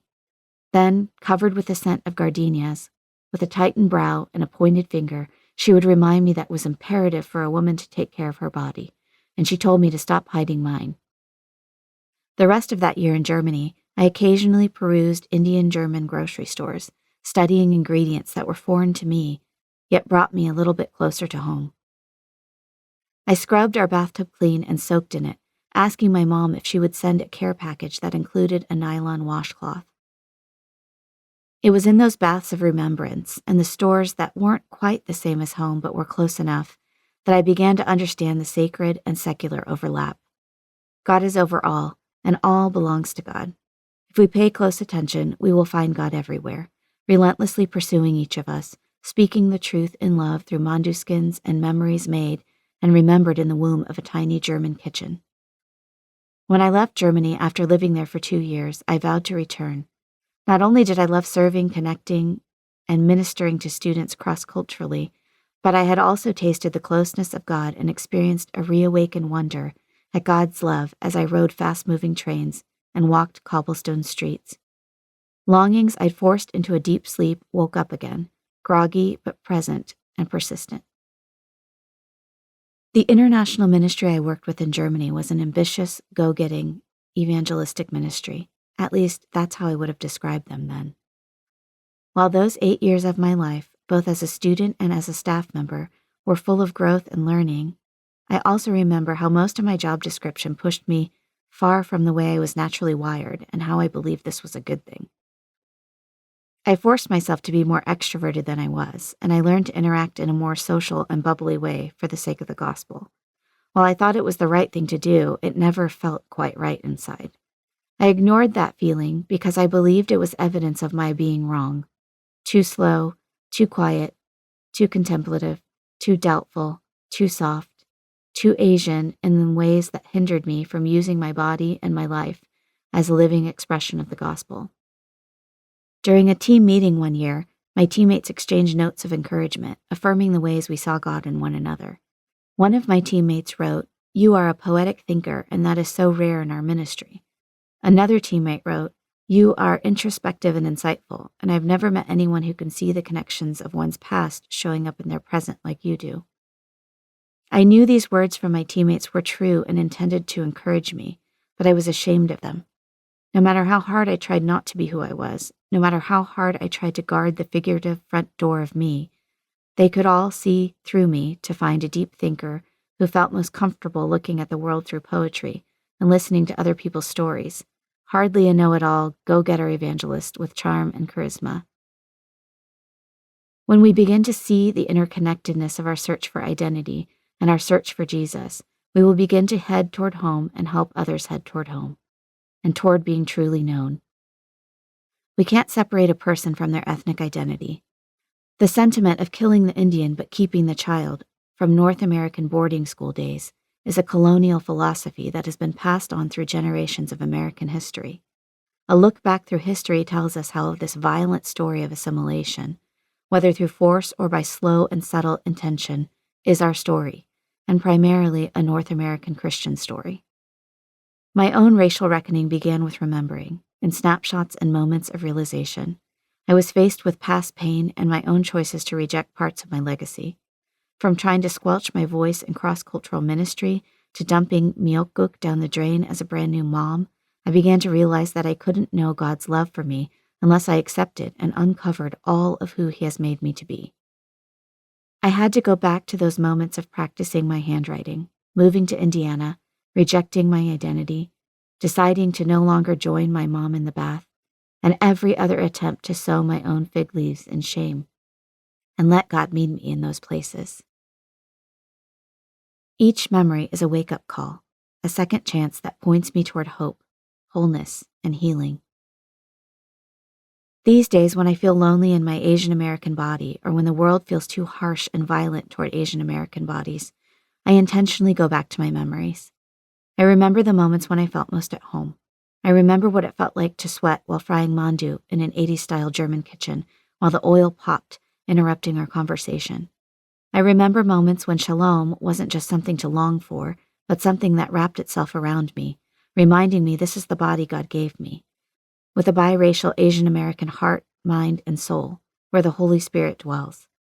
It was never meant to be a barrier to being whole and at home.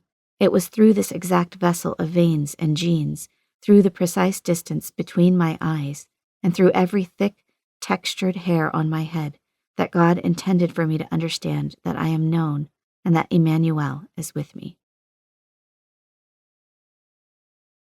Chapter 8, Han and Hope. There's no greater agony than bearing an untold story inside of you. Maya Angelou. I scanned the large room, counting how many others were like me. I saw next to none, and I began counting the other women of color. It's a habit. On day 1 of the live stream, If Gathering, I counted maybe 5 other women of color in the whole room. I kept this number to myself. This habit helps me know how comfortable I'll likely be in a particular setting, and how much I'll have to guard myself against what's consistently argued to be the good intentions of others. I know, I thought. It's my job to keep this tension, to understand where everyone else is coming from at all times, to be extra grateful, and to remember that others can only know what they know. It all sounds good and right, as long as I ignore how I feel and make sure I never expect anyone else to do the same. On the second day of the gathering, there was a Be the Bridge panel about race. A group of 5 or 6 women from diverse ethnic and cultural backgrounds sat at a table, sharing their experiences of racism and their own misunderstandings and pain. I sat in the audience surrounded almost exclusively by white women.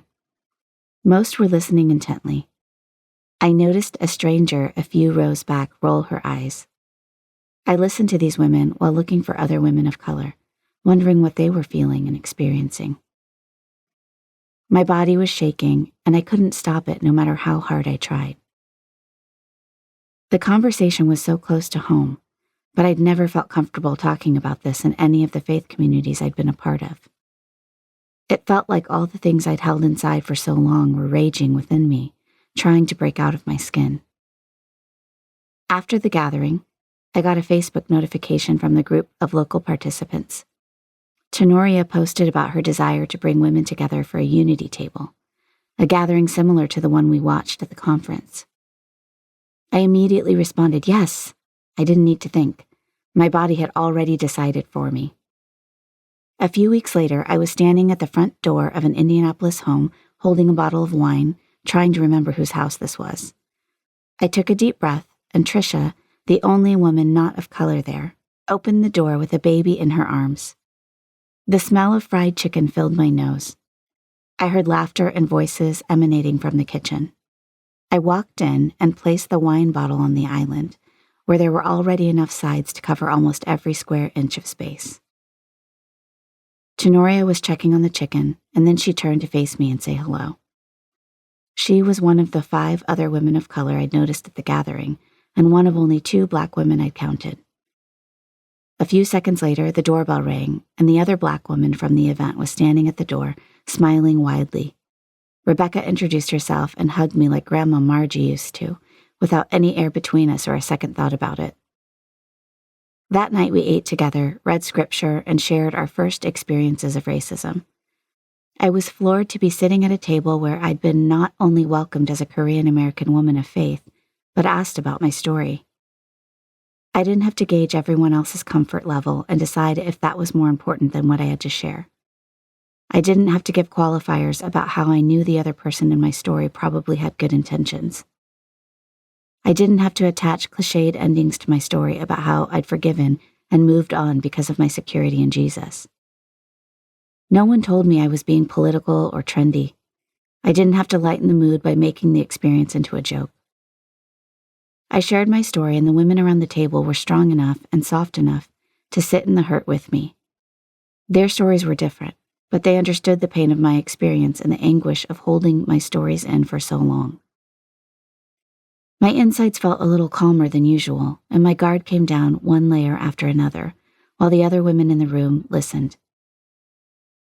It was the first time I'd been in an intentional gathering with other Christians where we talked about the intersection of our faith and our ethnic and cultural identities. I looked at Melissa's black hair and listened to her talk about what it felt like to be a Chinese American woman at her church and workplace. I heard Rebecca share about leading others in worship as a Black woman. Tenoria shared her fried chicken with us, along with her dream to do more with cooking and diversity and inclusion. Tricia took everything in, caring for us, listening to our stories, and offering her whole heart and home at the same time. God was using our stories to lead us, collectively, towards wholeness and home. After that night, I decided to write down some of the stories I'd begun sharing with others. I wrote about what it felt like to be spit on and poked by toothpicks or by questions. The more I wrote, the more it all kept coming, sloshing around and pouring out of my body as if I'd smashed stories into every open space inside me. I wrote without concern about whether I was sharing the gospel in pretty paragraphs. I wrote honestly, reaching deep into the places where pages had been crumpled up and shoved into the corners. They'd never gone away. They hadn't disintegrated, despite all my rejection. I went back to the stories I wrote in college, the ones I left behind over a decade earlier, when I was unsure how they fit into my life as a professional Christian. I found a little bit of healing with every sentence I scrabbled together on journal pages or pumped out on my computer screen. Word by word, I filled journals, posted little essays on my blog, and wrote articles that I thought no one else would read. I started meeting with 3 other writer friends from church, and the more we talked about writing and shared words with one another, the more the stories spilled out of me. I wrote one article on my blog that gained steam, and fellow church members began to respond. Sandy, one of the members of the writing group, who is biracial and Latina, and also one of my closest friends, called me to say, "I read your article. What are you trying to do with it?" I was taken aback by her words, realizing that up until now, we'd barely scratched the surface in our conversations about being biracial women of color. I considered her question. What was I trying to do? More than any plan or agenda, it was as if the words and stories had a life of their own. They refused further silence. I couldn't settle for surface-level belonging anymore. The stories inside were out of control, like small children with too much sugar, and there was no way for me to force them to stay put or tidy any longer.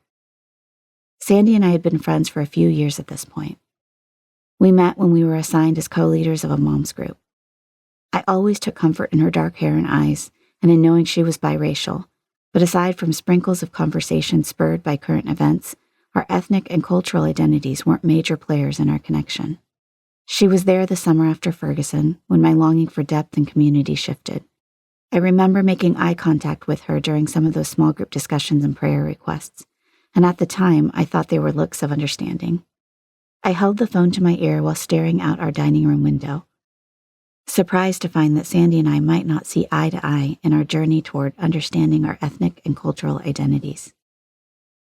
I felt the need to defend my words, but as I responded that day, I sensed that I was actually defending both of us, no matter how varied our understanding and experience seemed to be.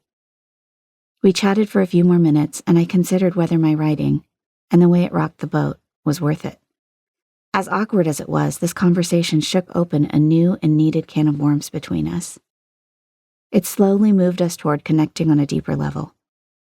We were in different places when it came to the rejection or embrace of our ethnic and cultural stories. But sharing a bit of our experience made room for us to see ourselves and each other in a new way. Sharing our stories brings other people's stories into the light. Maybe you need to share your story with a big crowd, or maybe with just one other person. Maybe you will sing or scribble down poetry or raise your voice for justice in a way that challenges and creates opportunities for change. Maybe the sharing of your story will cause a jolting, uncomfortable response, or maybe the impact will be quiet and slow, an almost invisible awakening at work. No matter what it looks like, every story shared in love is an act of courage and kindness that will connect people and multiply good. Since that phone conversation, Sandy and I have walked together, reflecting back on our lives and looking ahead. When she told me a story about her grandpa Castillo, I knew we were in a sacred space. Today, when she shares her design and decor projects on Instagram, inviting people into her work of building like her ancestors did, intentionally using colors and patterns that reflect her multi-ethnic heritage, it's an online sermon of color and life. I've shared bowls of bibimbap with her, and she's eaten more rice than her mostly grain-free stomach can handle. We've texted each other about a million "what are you" encounters we've had with strangers and fellow churchgoers, exchanged book recommendations that give insight and color to our once homogeneous theology, and learned to laugh and cry together about being told again and again that we look exactly alike when we happen to be the only women of color in the room. We've shared heartbreaks, grievances, and struggles. We have a friendship in which our differences are no longer avoided or in competition, but embraced. And that has changed everything for both of us. Her flourishing as a Latina woman who loves Jesus and knows she's loved by Jesus brings me closer to flourishing in all God has made me to be. As I spent time writing and putting my words and stories out into the world, I found more and more people with a story to tell. Our voices, however different, join together to remind us and others that we aren't alone. I discovered other writers online who have become my friends and have invited me into safe, supportive places. I learned that I can lean on these sisters across the miles, sending voice messages and notes like I used to exchange on Sanrio paper, folded and sent to California. We can lament across technology together, reminding one another who we are and who Jesus is, and rejoice with one another over our individual and communal stories. 5 years ago, I gathered a diverse group of local women to speak on a panel for a group of moms at my church, sharing stories of racism, assimilation, and microaggressions. Before we walked on stage and shared our stories, we started a Facebook group so we could get to know each other. As I read posts and messages from fellow Asian American and biracial women, from white women with spouses and/or kids of color, from Black women, Latina women, and recent immigrants, I soon realized that our connection might be even more important than sharing on the panel. These women of color expressed to me that for the first time, they felt comfortable talking freely about their stories. Many of them had never been asked. We had different backgrounds and upbringings, but we'd been mentored or discipled to assimilate and not rock the boat with our stories of pain and identity. On the day of the event, I saw tears in the eyes of audience members. On one hand, seeing this gave me the reassurance that these fellow moms were listening and engaging with the stories. But in the back of my mind, I wondered if the tears would go any further than our time together. Were we just a movie that delivered a stir of emotions for a moment? But I also saw the way we shared the mic on stage, nodding at one another in solidarity, and how it emboldened all of us to find our voices and speak up. Every story we shared was a step home to ourselves. Our ethnic and cultural identity isn't what saves us. Only Jesus can do that. However, these gifts of ethnicity and culture are love letters from God. They are deliberate tools that reflect His love and intention. Through our curiosity and willingness to embrace these gifts, we can experience more of what Paul prayed for the Ephesians. May you have the power to understand, as all God's people should, how wide, how long, how high, and how deep His love is. The more we see and know how deep within us and how far beyond us God's love stretches, the more we understand how big God's love is for the world. I recently started gathering a small group of Asian American women of faith who live in my area. It began out of my own desperation and disappointment. After years of going without other Asian American friends in my daily life, I began to wonder why we live where we do. I asked myself, are there really so few Asian Americans here? As I grew in motherhood, my longing grew for other mothers who felt the burden of maintaining cultural values while encouraging their children to be their own people. When my oldest came home from kindergarten to tell me that his classmates had pulled the corners of their eyes at him, I wanted to tell other mom friends who knew what it felt like to experience that very thing, both as a kid themselves and as a mother. When our second son told me someone didn't believe he was Korean, and when we brought our youngest home from Korea and I watched her stop speaking Korean after the trauma of being adopted, I wanted to talk to other Asian American moms about the loss of heritage and how it leaves holes in us, and all the ways we try to fill these holes or fall into them. I felt desperate to connect with other women who had Asian moms and were trying to navigate being moms as second or third generation Asian Americans. I wanted to know where they got their hair cut and if they had the same hair problems I did. I cried out to God with these longings, asking Him why we lived in a place with so few Asians. I remembered my camp friends who lived in large Asian American communities in Northern and Southern California, and I was sure their lives were more complete than mine. Was that the answer to everything? Did we need to move? Shortly after this, I kept coming across Asian American women I knew, whether on my social media feed or in the grocery store. When I did, I could almost hear God say, "Here's one." Bit by bit, a handful of names and faces started stirring in my mind while I heated chicken broth to make soup for dinner or paddled out rice, freshly cooked in our rice cooker. I tell myself that these women were probably already content and didn't feel such a longing for other Asian American friends. Maybe it was just me and my ever discontented Enneagram 4 self who thought I was missing something everyone else had. But their faces wouldn't leave my mind, and to this day I believe God was responding to the cries of my heart. I emailed these women and asked if they wanted to get together. I told them how I'd been longing for connection with other Asian American women, hoping they wouldn't think I was crazy or needy. Almost all of them responded with a resounding yes. The first time we got together, there were only 4 of us, and some of us were meeting for the first time. We talked in the small back room of a local coffee shop for hours about our families, our churches, our experiences as Asian American women navigating life in the Midwest. And suddenly I wasn't so alone anymore. A connection line was drawn between our lives, and I was able to stretch out my questions, concerns, hopes, and experiences in a place where I didn't have to explain them or feel othered by them. I left a little surer of who I was, a little more at home in my season of life, a little more aware of Jesus' presence in our Asian American details, and a little more comfortable with the reality of my pain.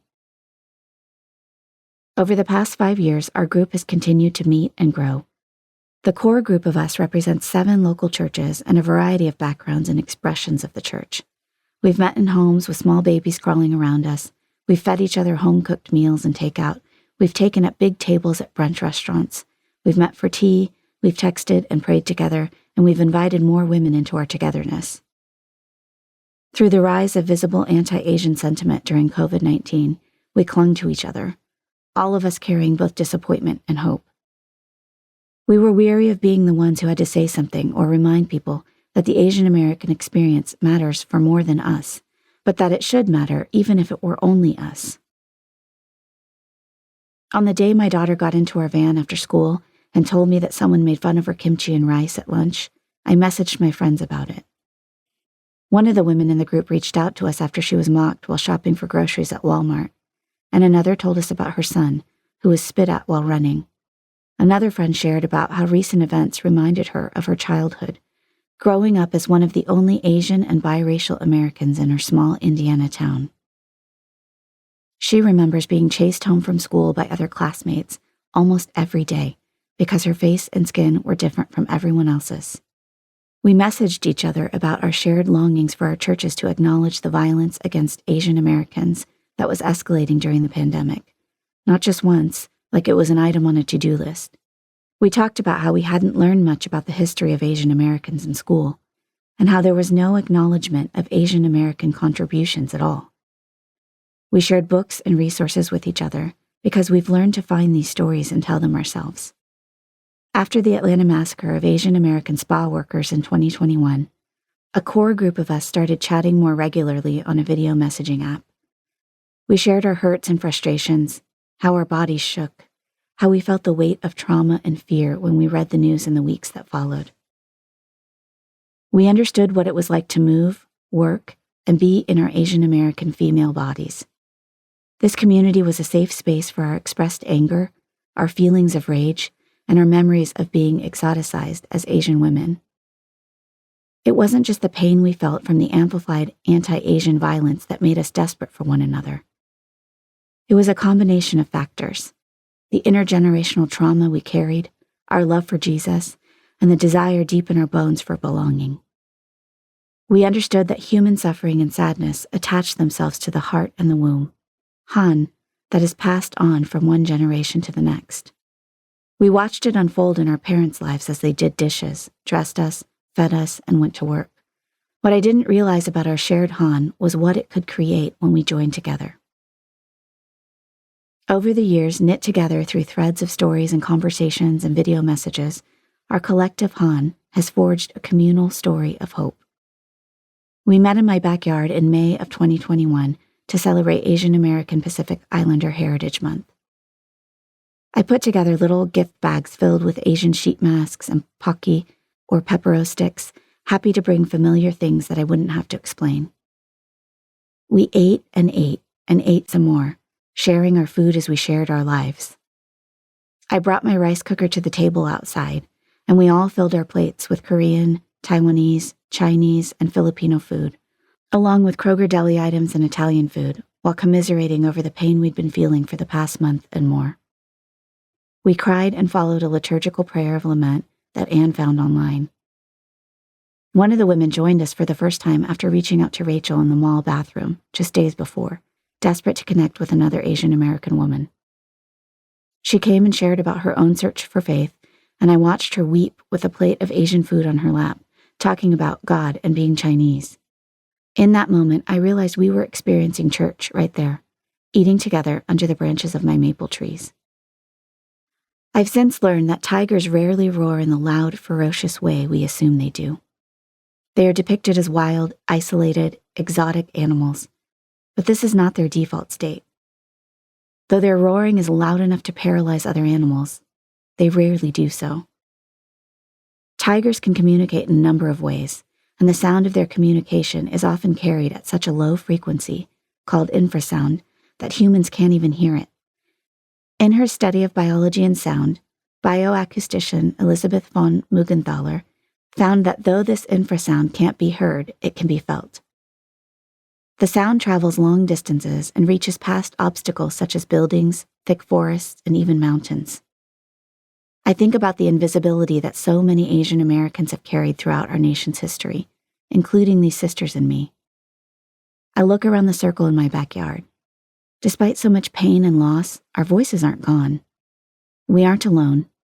We uniquely embody a combined story of Han and hope that's meant to connect us to others, both those who are like us and those who are unlike us. Our stories are built into our nation's railroads, restaurants, libraries, schools, streets, and foundations of faith. We are writing them down, shouting them out in song and public outcries, the way only we can. Every time we come together, whether for picnics or protests, we have immense power to cultivate hope and rebuild our stories while supporting the stories of our brothers and sisters. There is a sound that reaches through the wilderness of invisibility, stretches across intergenerational trauma, and breaks down lies of assimilation and racial hierarchy to tell the truth and lay a new foundation. It's the sound of our collective Han and our connected hope. Chapter 9, Ghosts and Glory. One need not be a chamber to be haunted. One need not be a house. The brain has corridors surpassing material place. Emily Dickinson. We weren't allowed to whistle in the house when I was growing up. "Yeah!" my mom would scream the minute a tune began to escape from my lips. "Sorry, I forgot," I'd say. I'd felt strange that my instinctive habit reminded her of nightmares. The bad men were whistling at me before everything. That's all I see when I hear the whistling. I imagine the scene, the concrete wall these older Korean men walked against, audacious and unafraid to let her know they were there, following her as if she were prey. But she was only a girl. Before I had a name for things like oppression, imperialism, systemic racism, colorism, misogyny, and greed, I understood the way those ghosts haunted girls, families, and nations. When my parents turned out the light at night, it wasn't just the darkness in my room I was afraid of. It was those things I couldn't name. It was the fear that these ghosts would inevitably come for me, the way they'd come for my mom before me, and hers before that. I was afraid of losing whatever semblance of safety and light I'd held onto during the day, and having to surrender it all to the night and the unknown lurking behind the doors of tomorrow. Whatever privilege I carried, I knew it could be stripped away in an instant if the ghost stories got out. The mountainside cemetery was where everything went black. They brought her to a place of the dead. She says she woke up after someone yanked her hair, but the whistling men were gone. She had dirt in her fingernails and the scent of those men on her skin. Her shivering body was uncovered. She was alone, and the ghost of the grave she lay upon had woken her, she told me. I wanted to tell her she was probably dreaming, and I wanted to know what the ghost looked like. Teetering between belief and disbelief, I studied her face and the lines around her eyes. She said she ran home and got in trouble with her aunt for being out so late. Her aunt saw her dirty, disheveled dress, but no one believed her. Every time I heard the story, I held my breath, no matter how many times she told me. My mom's life came unraveled because that's what war does. Life begins and life is taken in the aftermath of so much destruction. The news headline said the war was over, but for my mom, it had just begun. After the night in the cemetery, her relationship with her aunt grew worse. My mom was angry that her brother was in an orphanage and that no one believed what had happened to her. Not long after that, she ran away. I would ask her, "What did you do? How did you survive after you ran away?" I tried to picture her running from these whistling ghosts, going from one lonely spot to another, washing dishes here, reaching for scraps there, and still running all the way to America. By the end of grade school, I was afraid those whistling men were around every lonely alleyway. As I got older, I feared them in my school hallways.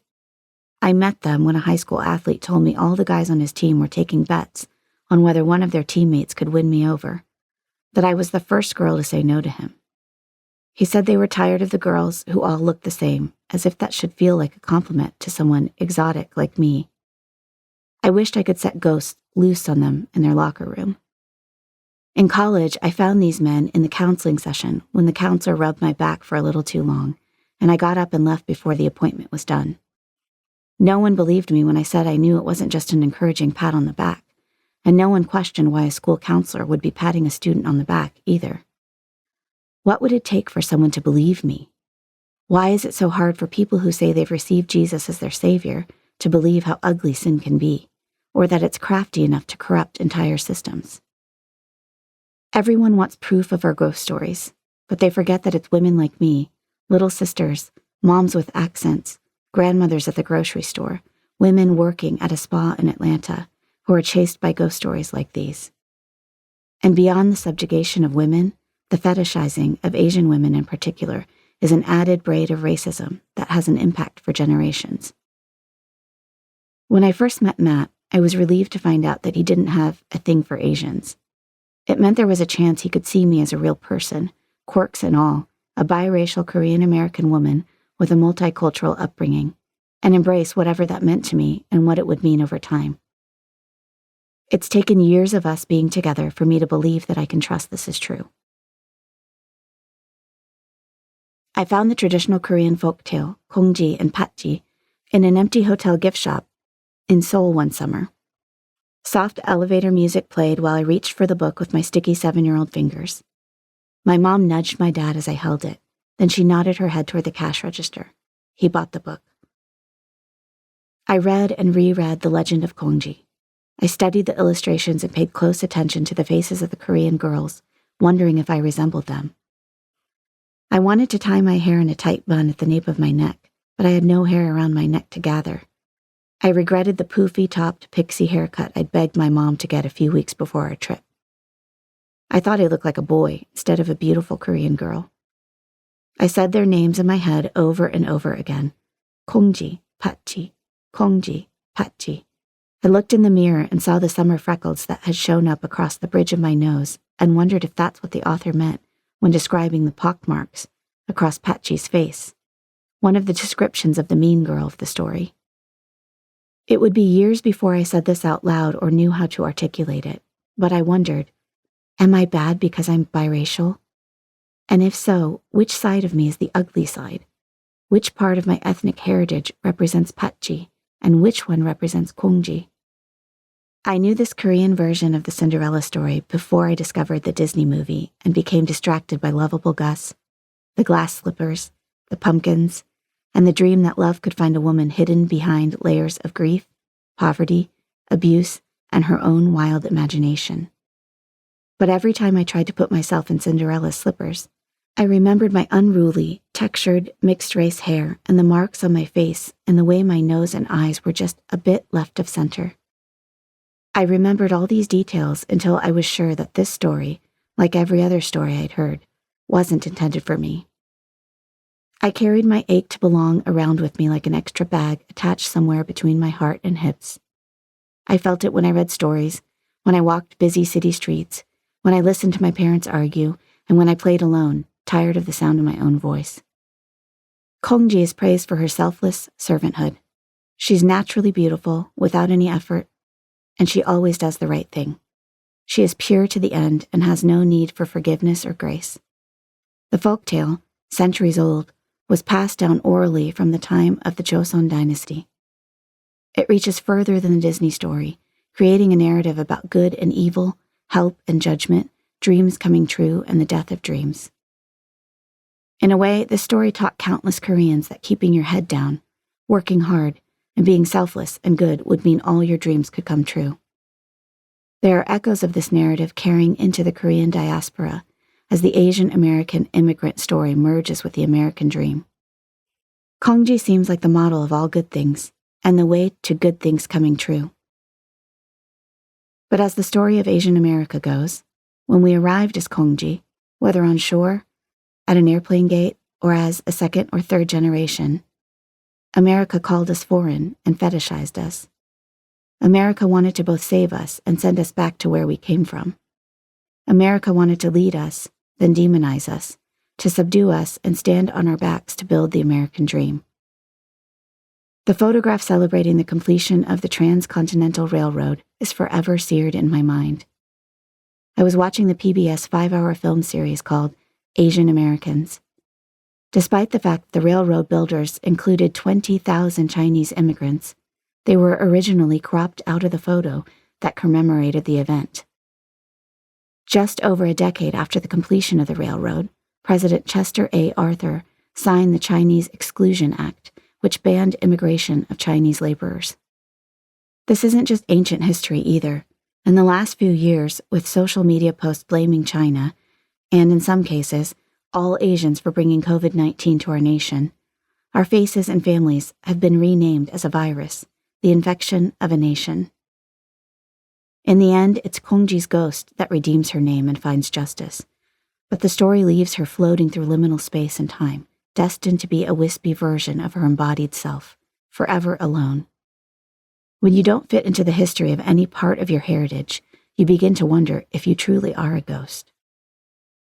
I wonder who pulled my mom's hair to wake her to her dark reality, who urged her out of that cold cemetery to face the rest of her life. God saw and knew the ghosts of Hagar's story, and through her he wrote a new one. As an Egyptian slave of Abraham and Sarah, Abram and Sarai at the time, Hagar was given to Abraham so she could bear a child for him when Sarah could not. Hagar's life was irrevocably altered as Sarah made decisions based on her doubt. She no longer believed God would come through on his promise to her and her husband, that they would bear children, and many of them. Hagar carried the weight of Sarah's doubt, literally and figuratively. When she became pregnant, Sarah resented her, and the relational tension between them became a burden too great to bear. So, like my mom, Hagar ran away. But God found her in the wilderness.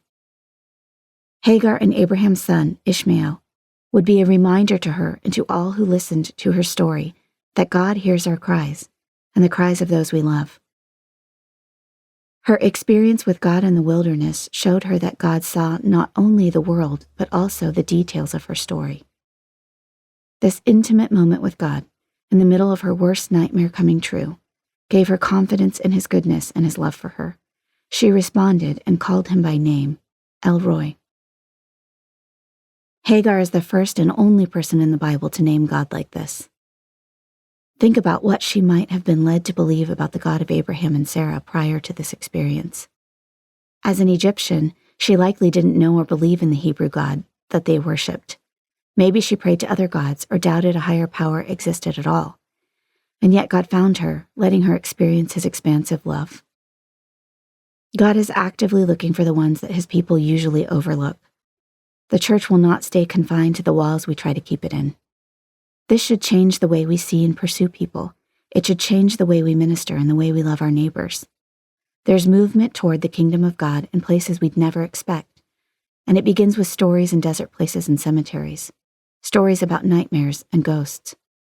God is not afraid of the one who is thirsty, the one who runs away, the foreigner, the betrayed, the lonely, the battered, and the fearful. God's love stories start with people like these. I think of the nights as a child when I heard my mom say she didn't want to live anymore. The nights my dad held her, both of them crying, as he kept her from hurting herself.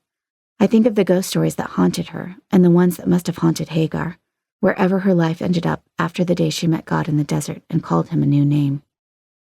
I go back to my mom's ghost stories often. From mothers and grandmothers and great-grandmothers before her, these ghosts have crossed oceans and survived generations. Their stories stay with me, like scars I can't erase. If we don't learn to see Jesus in our ghost stories and our scars, how will we know him or believe he knows us? Embracing our stories isn't about adding flair to a 3-minute testimony of salvation. There's nothing wrong with capturing the short version of things, but telling these stories merely as a means to an end discredits our witness as believers. The brief testimonies I've heard mattered to me for a moment, but when I witness people embracing the entirety of their stories, and when I embrace my own, it sustains my faith for the long haul. As I listen to stories that are still unfolding, even the ones told with anxiety shaking the lips of the teller, I experience the love of Jesus in and through those I wouldn't have expected it from. My mom said she used to dream about Jesus. As in her recurring tiger dream, she dreamed she was looking at the back of Jesus' head, reaching for his shoulders, begging him to turn around so she could see his face. She spoke of the dream with such desire and reverence, and in those short moments, I understood the gospel in a way no one could tell me through mini booklets, pat answers, or the forced rehearsal of a testimony. I always thought I was supposed to get rid of ghost stories, to throw them out with my childhood stack of R.L. Stine books, or to smash them and burn them, and then to sing victorious worship songs afterward, finally free. But that never worked for me. While the books were gone, the haunted feeling kept coming back, no matter how hard I tried to hide it. The problem with having to throw things out or burn them is that this kind of removal doesn't require the Savior. Jesus becomes a prop, and we act as our own saviors, trusting our own ability to rid ourselves of fear and sin when it has never been in our power to do so. Instead, I sit with Jesus in these ghost stories, with my fear out in the open. This has helped me to see and hold out hope for the kind of glory that can withstand the weight of my fears, darkness, and longing. Only Jesus can bridge the gap between our nightmares and our dreams. Korean diasporic sons and daughters, mothers and fathers, those who are immigrants, multiracial, adoptees, first generation, or second and third, are strangers in a strange land, like Hagar and Moses. Our ghost stories have sought to haunt us into silence and send us into isolation. But God has made it possible to bend those stories and shape them until they bear witness to his good glory. On our second trip to Korea as a family, my mom reunited with her baby brother. The first thing I noticed was their hair. They had the same thick, coarse strands, so strong you could floss with them. They embraced and wept, and though I'd never seen him before, I knew we were connected. Walking the streets of Busan, my mom skipped with him, arm in arm. They shared an umbrella and fed each other banchan at mealtimes. They laughed until they cried, and cried until they laughed, and held hands like children. Watching them showed me that birth culture and family matter in a way I'd never grasped before. I clung to my uncle's big smile, watching his every move, hoping his loud laugh would erase some of the ghosts with the glory of reunion, reconciliation, and redemption. Near the end of our trip, my mom and I visited a famous park full of sculptures a few blocks from our hotel. Every inch of my body was sticky from the July heat. I heard cicadas buzzing and buses humming, and the sun shone through the tree leaves overhead. I couldn't wait to get back to the hotel to swim, eat kimchi, and get a drink of water. Suddenly, something cold pelted my head and then my bare arm. Bird poop. My mom started laughing hysterically as I stood frozen on the sidewalk like a one-armed scarecrow. She howled something about how this was good luck. "It must be a fat one. So much poop." We didn't have anything to wipe it off with except a small handkerchief my mom found in her purse. She wiped at it and then bent over laughing, wiped, then laughed again. On and on she went like this, while the rest of Seoul walked around us, pretending not to notice us or the predicament we were in. Korean mother, mixed daughter, and Korean bird poop. Our hands were too full to fan our laughter away, and it grew like a flame gone wild. We walked back to the hotel, arm in arm, me with my messy right arm extended and white bird poop smeared across it, my mom with the now nasty handkerchief in her hand, and both of us laughing the whole way. There were memories like this one, when I felt just right, overtaken by an otherworldly sense of belonging. We laughed in the face of being on the margin and standing out. We refused to stay quiet about who we were, not caring if our togetherness as mother and daughter was being questioned. My mother's wide-mouthed laughter left no room for thought about whether there was food stuck in her teeth or about joyful tears being squeezed out of the corners of her eyes, or about stopping mid-step to bend over howling.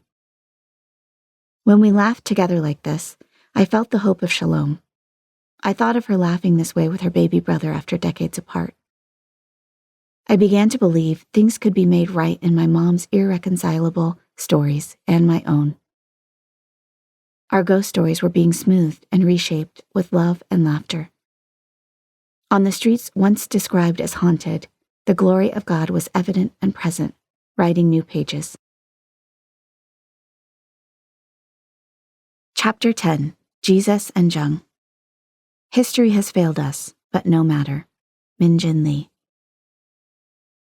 When my mom arrived in the United States for the first time at 20 years old, officials misspelled her name and changed her birth date. To this day, we don't know if she was born in March or December. What we know is that she was born during a time in Korea when 1/3 of the population was homeless. Her country was divided in two by people who weren't Korean and yet claimed some type of ownership there nonetheless. She was born in a country that was being shaken awake from the nightmares of Japanese colonization and war. The result wasn't just a peninsula split in two. Families were permanently divided and people were erased. Their photos and memories were burned up or discarded. Parents were taken away from their children, and new division lines were made that could not be crossed. I was 2 years old when she became a U.S. citizen, and instead of keeping the botched name she was given upon arrival, she chose her own name, Jung. Jung is a Korean word that has no accurate English translation. Like my story, this word contains multitudes. Jung means love in the simplest sense, but it also encompasses many facets of love at the same time. Like Jesus' love, it's simple yet beyond simple logic, explanation, and limit. It's a feeling, a connection, an others-centered motivation for all things big and small.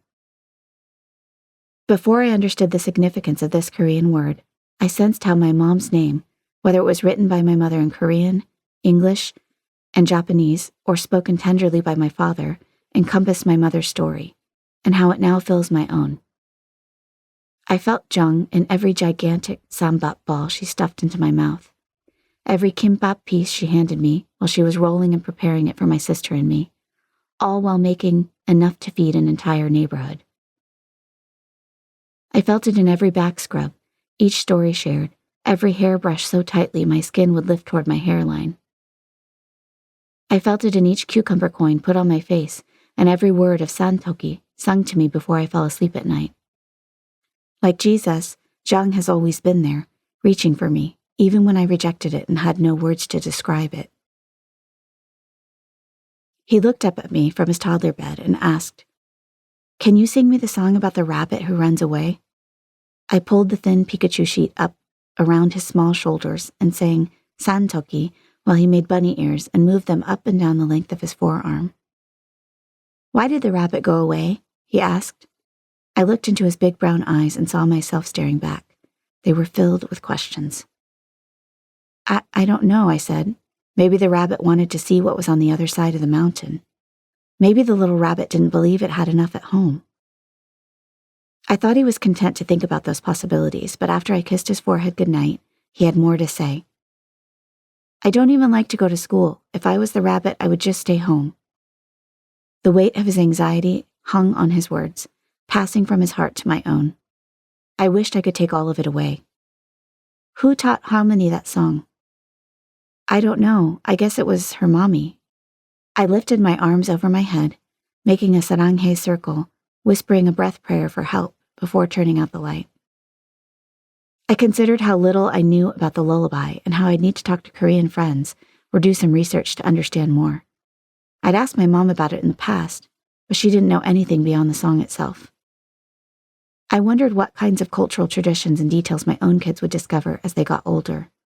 Would they remember these things as treasures or an inheritance passed on through generations of pain? Would they become embarrassed by such stories? Would they see themselves like the mountain rabbit, wandering far away from everything they'd come to know as home? When I began to realize that Jesus is the Son of God and someone who would sit with me in the home of my upbringing, sharing the dried squid my mom roasted while sitting in a kimchi squat in front of our suburban Midwestern fireplace, it changed everything for me. I could look back and see him crying with me after I dropped that Korean class in college, depressed and confused by the unreachable words and sounds I never owned and by the generations of loss I didn't understand. He wouldn't have poked me with a toothpick or spit on my sister and me while walking along the beach in Busan. He wouldn't have thought less of me for being mixed race. After all, according to Matthew's meticulous genealogy, Jesus was culturally Jewish, but his ancestors also included a Moabite, Ruth, and a Canaanite, Rahab. Jesus' family tree was populated by ethnic groups that didn't get along and lived divided from one another. Knowing this, I had to believe he would chuckle with me at my very Dutch maiden name and the irony of my deep love for all things potato, and call the whole of me good. He understands what it's like to come from people groups that avoid those of mixed race, whether by shame or law. He knows what it's like to come from broken and blended families. He knows what it's like to bear ethnic and cultural bridges in his body. As these spirit-led, grace-filled realizations sank in, I felt myself drowning in a sea of limitless love. I began to understand how my curiosity about and embrace of my heritage, my ethnicity, my story, and my cultural upbringing moved me closer to Jesus. By accepting my ethnic and cultural identity with grace and patience, I am learning to understand my own belovedness and grow in my love for others. This journey from rejection to embrace is an answer to Paul's prayer for the Ephesians, that they would be able to understand how wide and long and high and deep the love of Christ is. I wish the realizations had come much sooner. I wish the road to understanding weren't so long and lonely.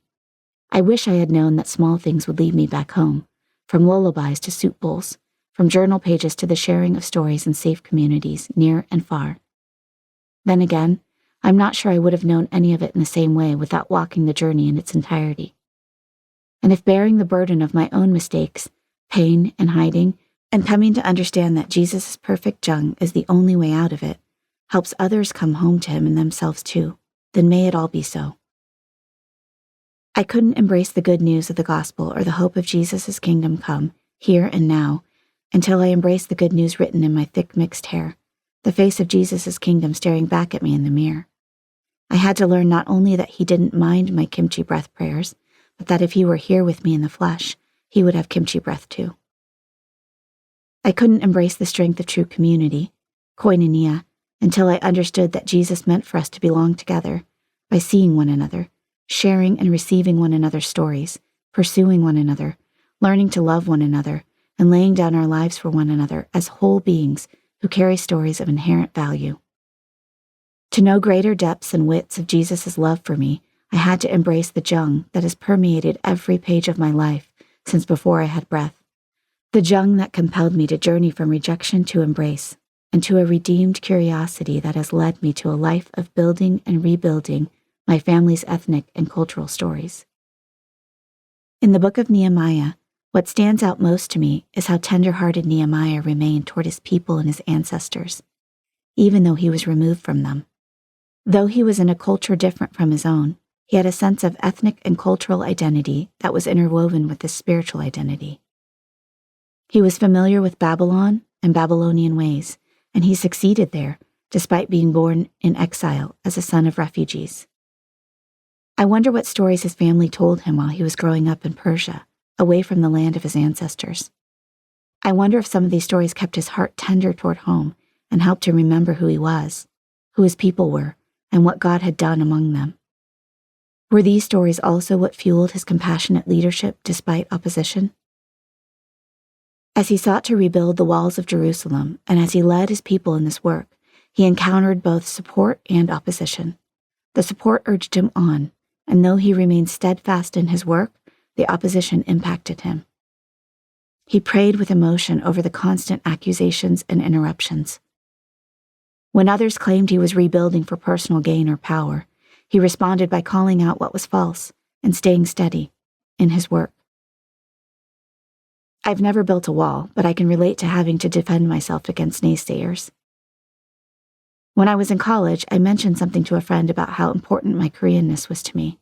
She responded with her own paraphrased verses about how everything outside our identity in Christ will be burned up one day. Another friend told me that she didn't talk about her race or ethnicity unless she wanted attention, as if I just shared part of my story for that reason.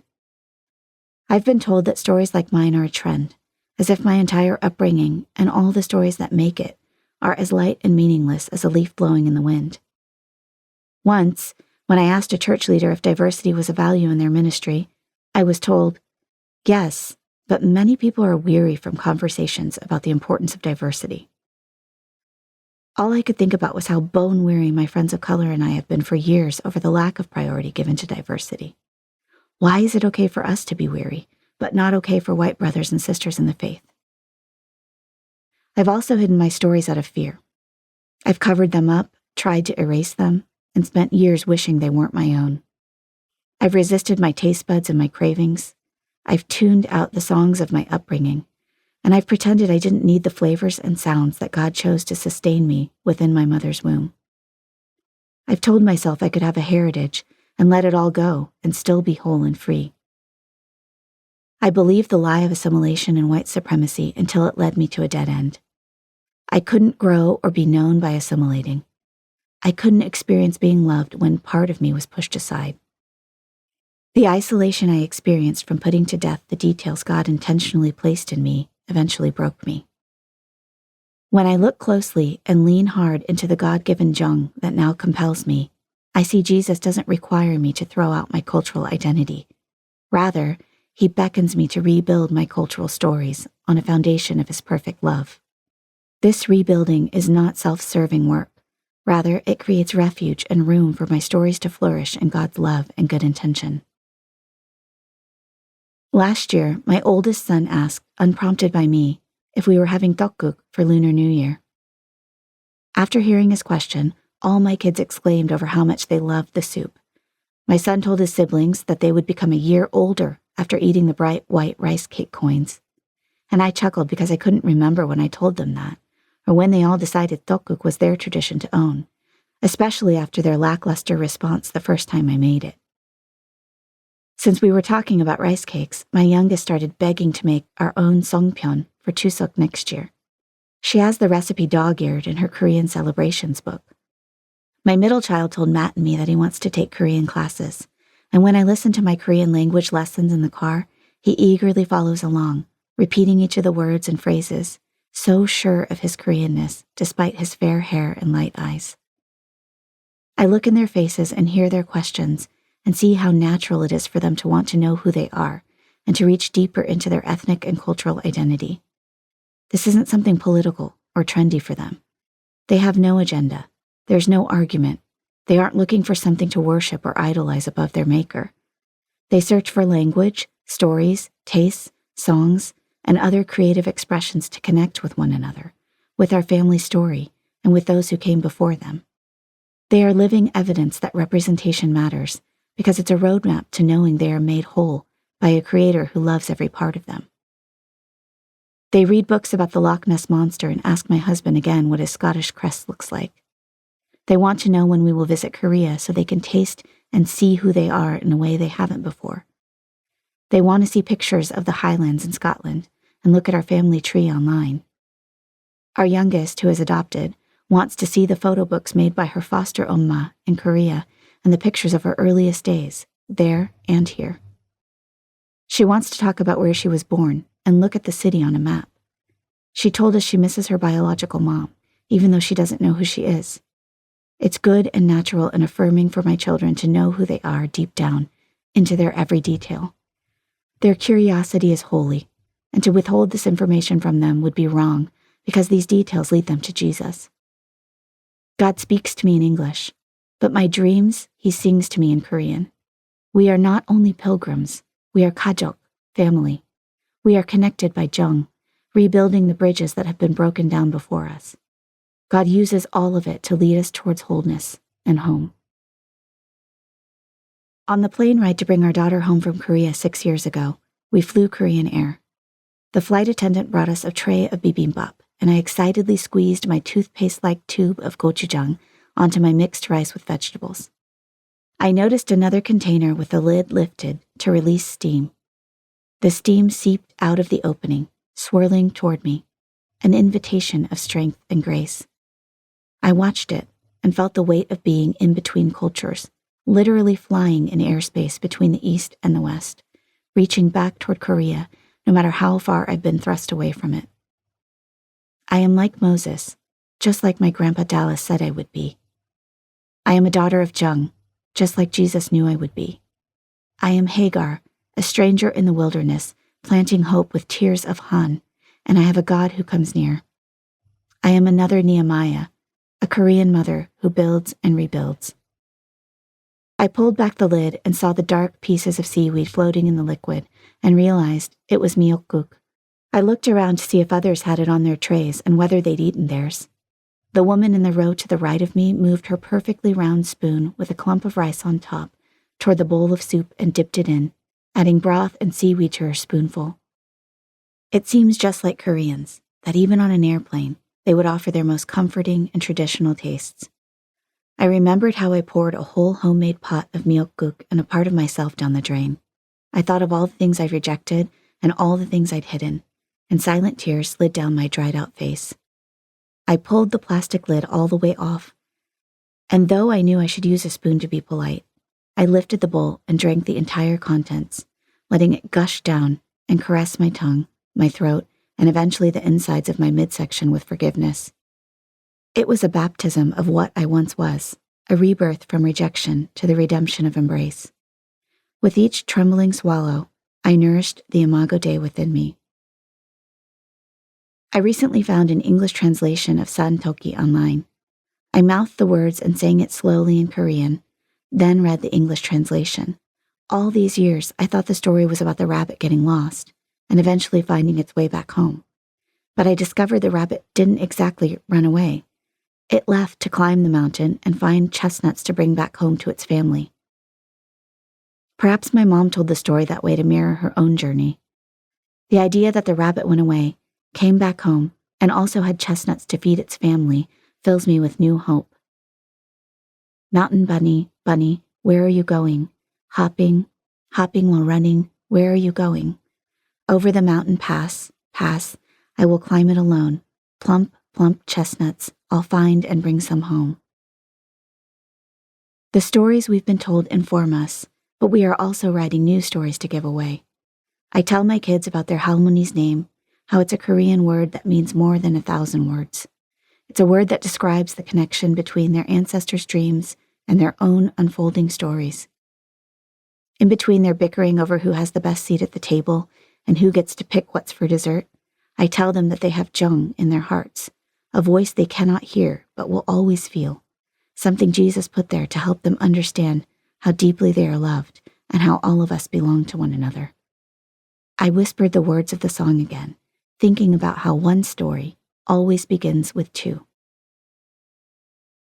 산토끼 토끼야, 어디를 가느냐? 깐ጭ깐ጭ 뛰면서 어디를 가느냐?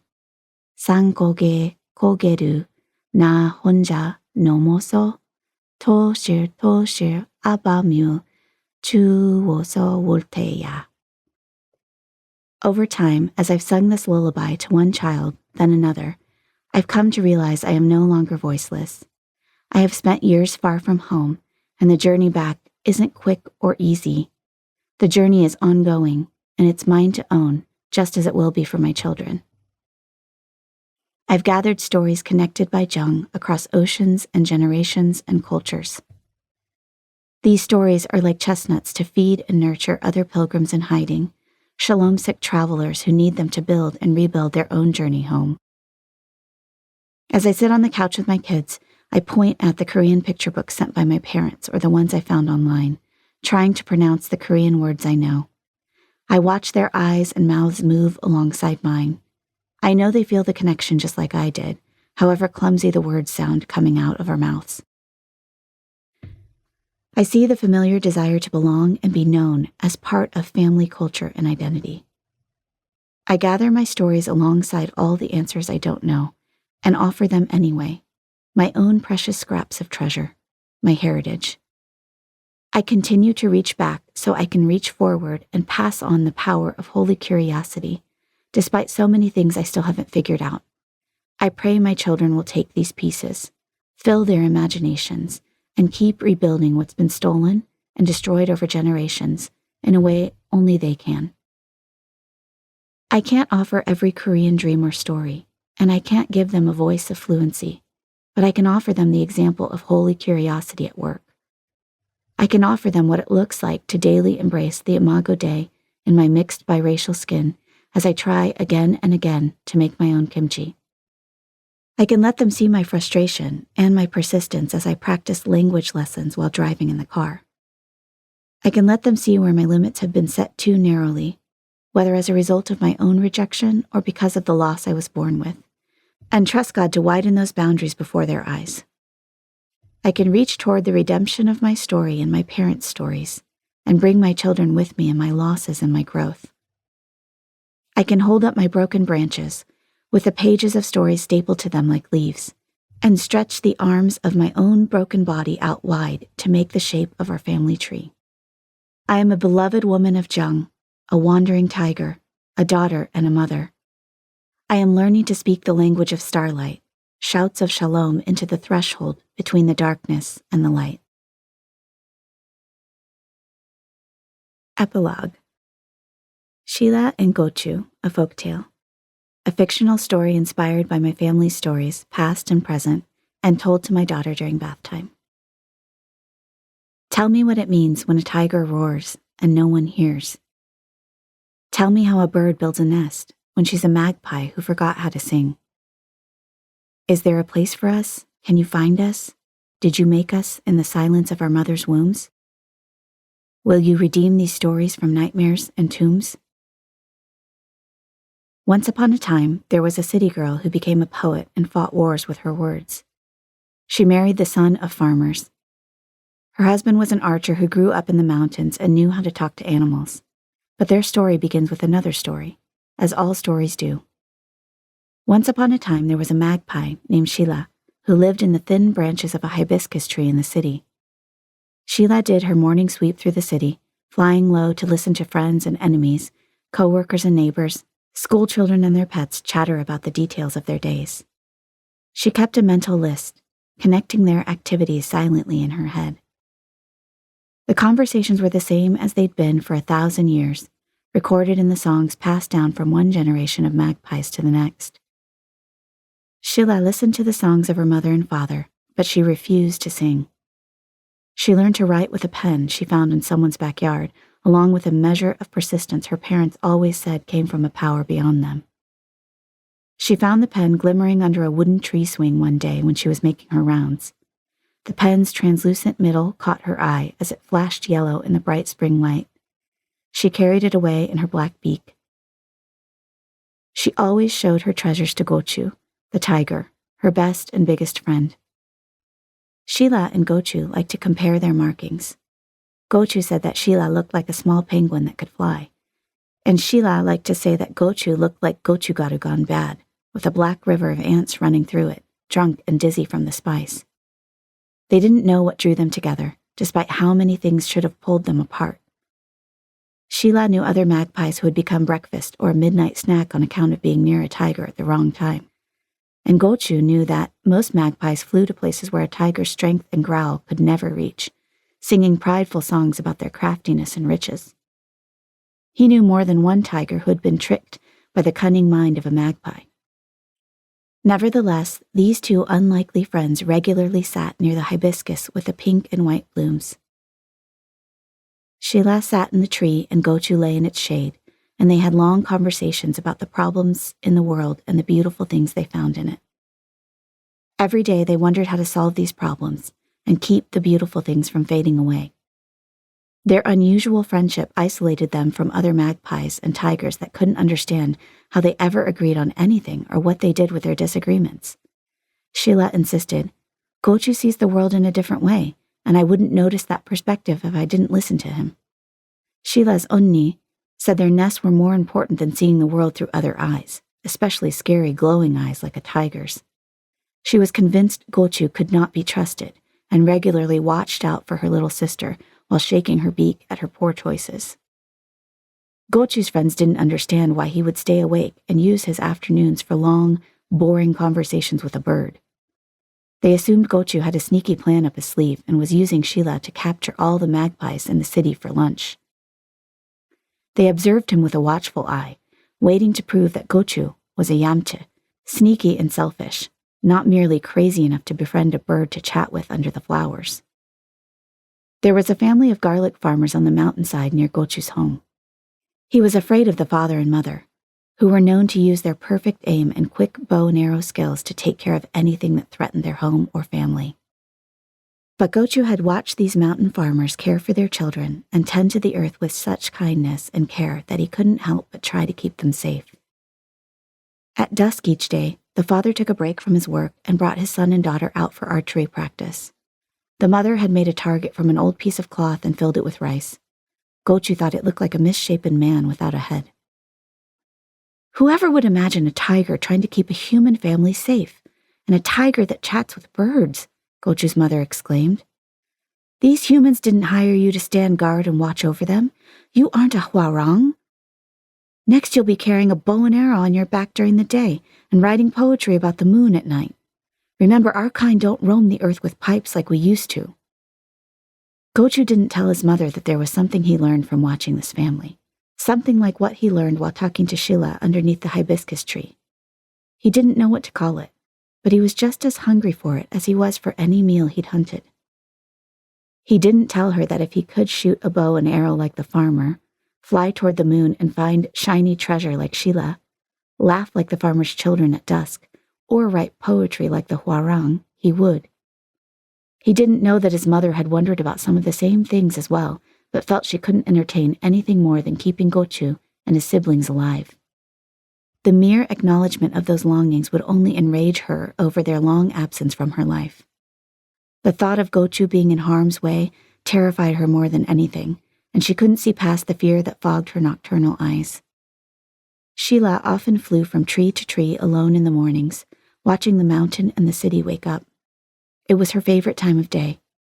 Everything was beginning again, and she felt full of hope and possibility about all the good that could happen. From her vantage point of sky and trees, she could see the connectedness of the city dwellers and the mountain dwellers. She often thought, if only I could sing in a way that would make them see it. But Sheila refused to sing, for she lacked words that could capture her heart's deep feelings. That afternoon, Gochu told Sheila about the garlic farmers farther up the mountain, how they worked and cared for the land and for one another. He told her about their bows and arrows, and how the laughter he heard from their children poked at his curiosity. He wanted to know what it felt like to have laughter rise from somewhere inside of him, then break free. Sheila wanted to see what he was talking about, so they planned to meet in a thick part of the forest just beyond the house later that night.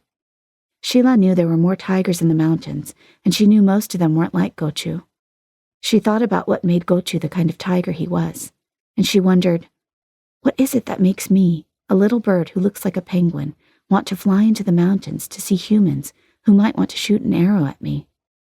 And why would I want to spend time with a tiger who might have me for breakfast, like my onni says Gochu should? Before flying to their meeting place, Sheila used the pen she'd found to write a note on a large oak leaf to let her family know where she was going, in case she didn't return. For the first time, she felt a little prick of worry that her trust might be her downfall. Then she flew the pen back to the yard where she'd found it and placed it back on the wooden tree swing. She noticed a window in the house right behind the swing and saw a flutter of black and white. She was looking at herself.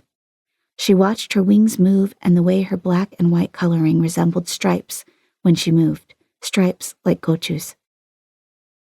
Gochu was waiting for her in the shadow of a few large pine trees. It was cool and dark, and Sheila found a heavenly-smelling branch to perch on just above Gochu's head. She told Gochu about returning the pen and about the reflection in the window. She exclaimed, "It was me, but when I looked closer, I also saw you." She fluttered up from the branch to show Gochu her stripes. Gochu laughed. Who else would ever say we look alike when we are nothing but different? Sheila shook her head, smiling. It was absurd, but the more time they spent together, the more she saw their similarities smack dab alongside their stark, unmistakable differences. She wondered if she might be losing her mind or her keen eyesight. The farmer would be out soon, so they inched closer along a path Gochu had found. Sheila followed Gochu from above, flying from branch to branch. While they waited in another hiding spot, they heard a commotion coming from the house. The commotion got louder and louder until a door flew open and all 4 family members ran out, shrieking. Sheila and Gochu could see the fear and desperation on their faces. Gochu stood up and sniffed the air. Smoke followed the family out of the home. Something inside had caught on fire. As the fire spread, Gochu began pacing. The flames were now visible inside the home. He wanted to carry the family away, but he knew his presence would only add to their fear. What if they saw him and ran back to the fire-filled house? Sheila heard the children cry and noticed how it sounded like a birdsong her father used to sing to her when he was sad. She wished she could sing to them in a language they would understand, but when she opened her beak, nothing came out. Back in the grove of trees where Sheila's family lived, her sister found the oak leaf note and read it to the rest of the family. Her mother called a meeting and gathered as many magpies as she could. They sang and shrieked to one another, and then they headed to the mountainside together. They brought stones in their mouths to drop at anyone or anything that threatened them. As they flew closer, the smell of smoke filled their noses and the sound of rushing fire filled their ears. Gochu couldn't watch any longer. He saw the father gathering buckets of water from the mountain stream nearby. His face was wet with sweat or tears. Gochu couldn't tell which, but all that work barely pushed the fire back at all. Gochu noticed a large kimchi jar near the house, and he knew it was empty because he'd seen the children playing in it just days before. He ran to it and headed toward the stream, holding the jar in his mouth. The mother and children screamed when they saw him, their bodies frozen between him and their collapsing home. The little boy darted toward the side of the house to grab his bow and arrows to shoot at Gochu, but Gochu stayed on task, knowing he didn't have time to try to stop him. Sheila flew straight to the boy and pulled at the arrows in the quiver on his back, trying to keep him from hurting Gochu. Gochu filled the jar and ran back to the house, throwing water at the raging fire. The farmer saw what was happening and stood amazed. He rubbed his eyes, and his jaw nearly touched his feet. "The tiger is helping us," the girl yelled. The boy dropped his bow and stopped swatting at Sheila. He looked up at her fluttering above him, with an arrow falling from her beak. "I think the magpie is helping us too," he said, eyes wide. Sheila's family and friends flew from the forest, talking to one another about the fire and wondering if Sheila could still be alive. She heard them singing and squawking above the noise of the fire and flew toward their songs. Sheila met them in the air at the top of a tall pine tree. She told them to drop their stones before they got closer and to find a way to help put the fire out. The birds called to other birds in the mountain trees, and together they filled walnut shells and anything else they could find with water and poured it over the fire. They knew if they didn't put the fire out, it would mean disaster, not only for this human family, but for the whole mountainside. The nuthatches, the red squirrels, and the Siberian chipmunks that lived among the pine trees all joined in. The family of garlic farmers pinched themselves, shocked over what they were seeing. They wondered if the fire had released some kind of smoke that made their minds go mad. Whether they were dreaming or awake and witnesses to a strange magic overtaking their home and land, they joined the animals to fight the fire. Gochu grew tired and stopped by the stream to breathe. He looked into the water as he bowed his large head for a drink. He saw bright eyes, like lights, staring back at him from a big orange head. He studied the black lines and white fur poking out beside the eyes and ears. He saw white teeth like daggers pointing at the water. He remembered his mother saying he wasn't a huarang, but he felt like a poet warrior who was made to care about and fight for others, no matter how often he heard that he was made to be powerful instead of kind. He knew he needed to go on helping, no matter the cost. He stared into the water, realizing that he was staring into his own face, and he roared like he'd never roared before. He realized his soft heart made him more powerful than intimidation ever would. The ground shook under his paws, the pine needles rattled, and the magpies joined in, imitating his roar in one song. The sound was more immense than they could hear with their ears. Together their cries paralyzed the fire. The mountain woke up and swallowed the blaze whole.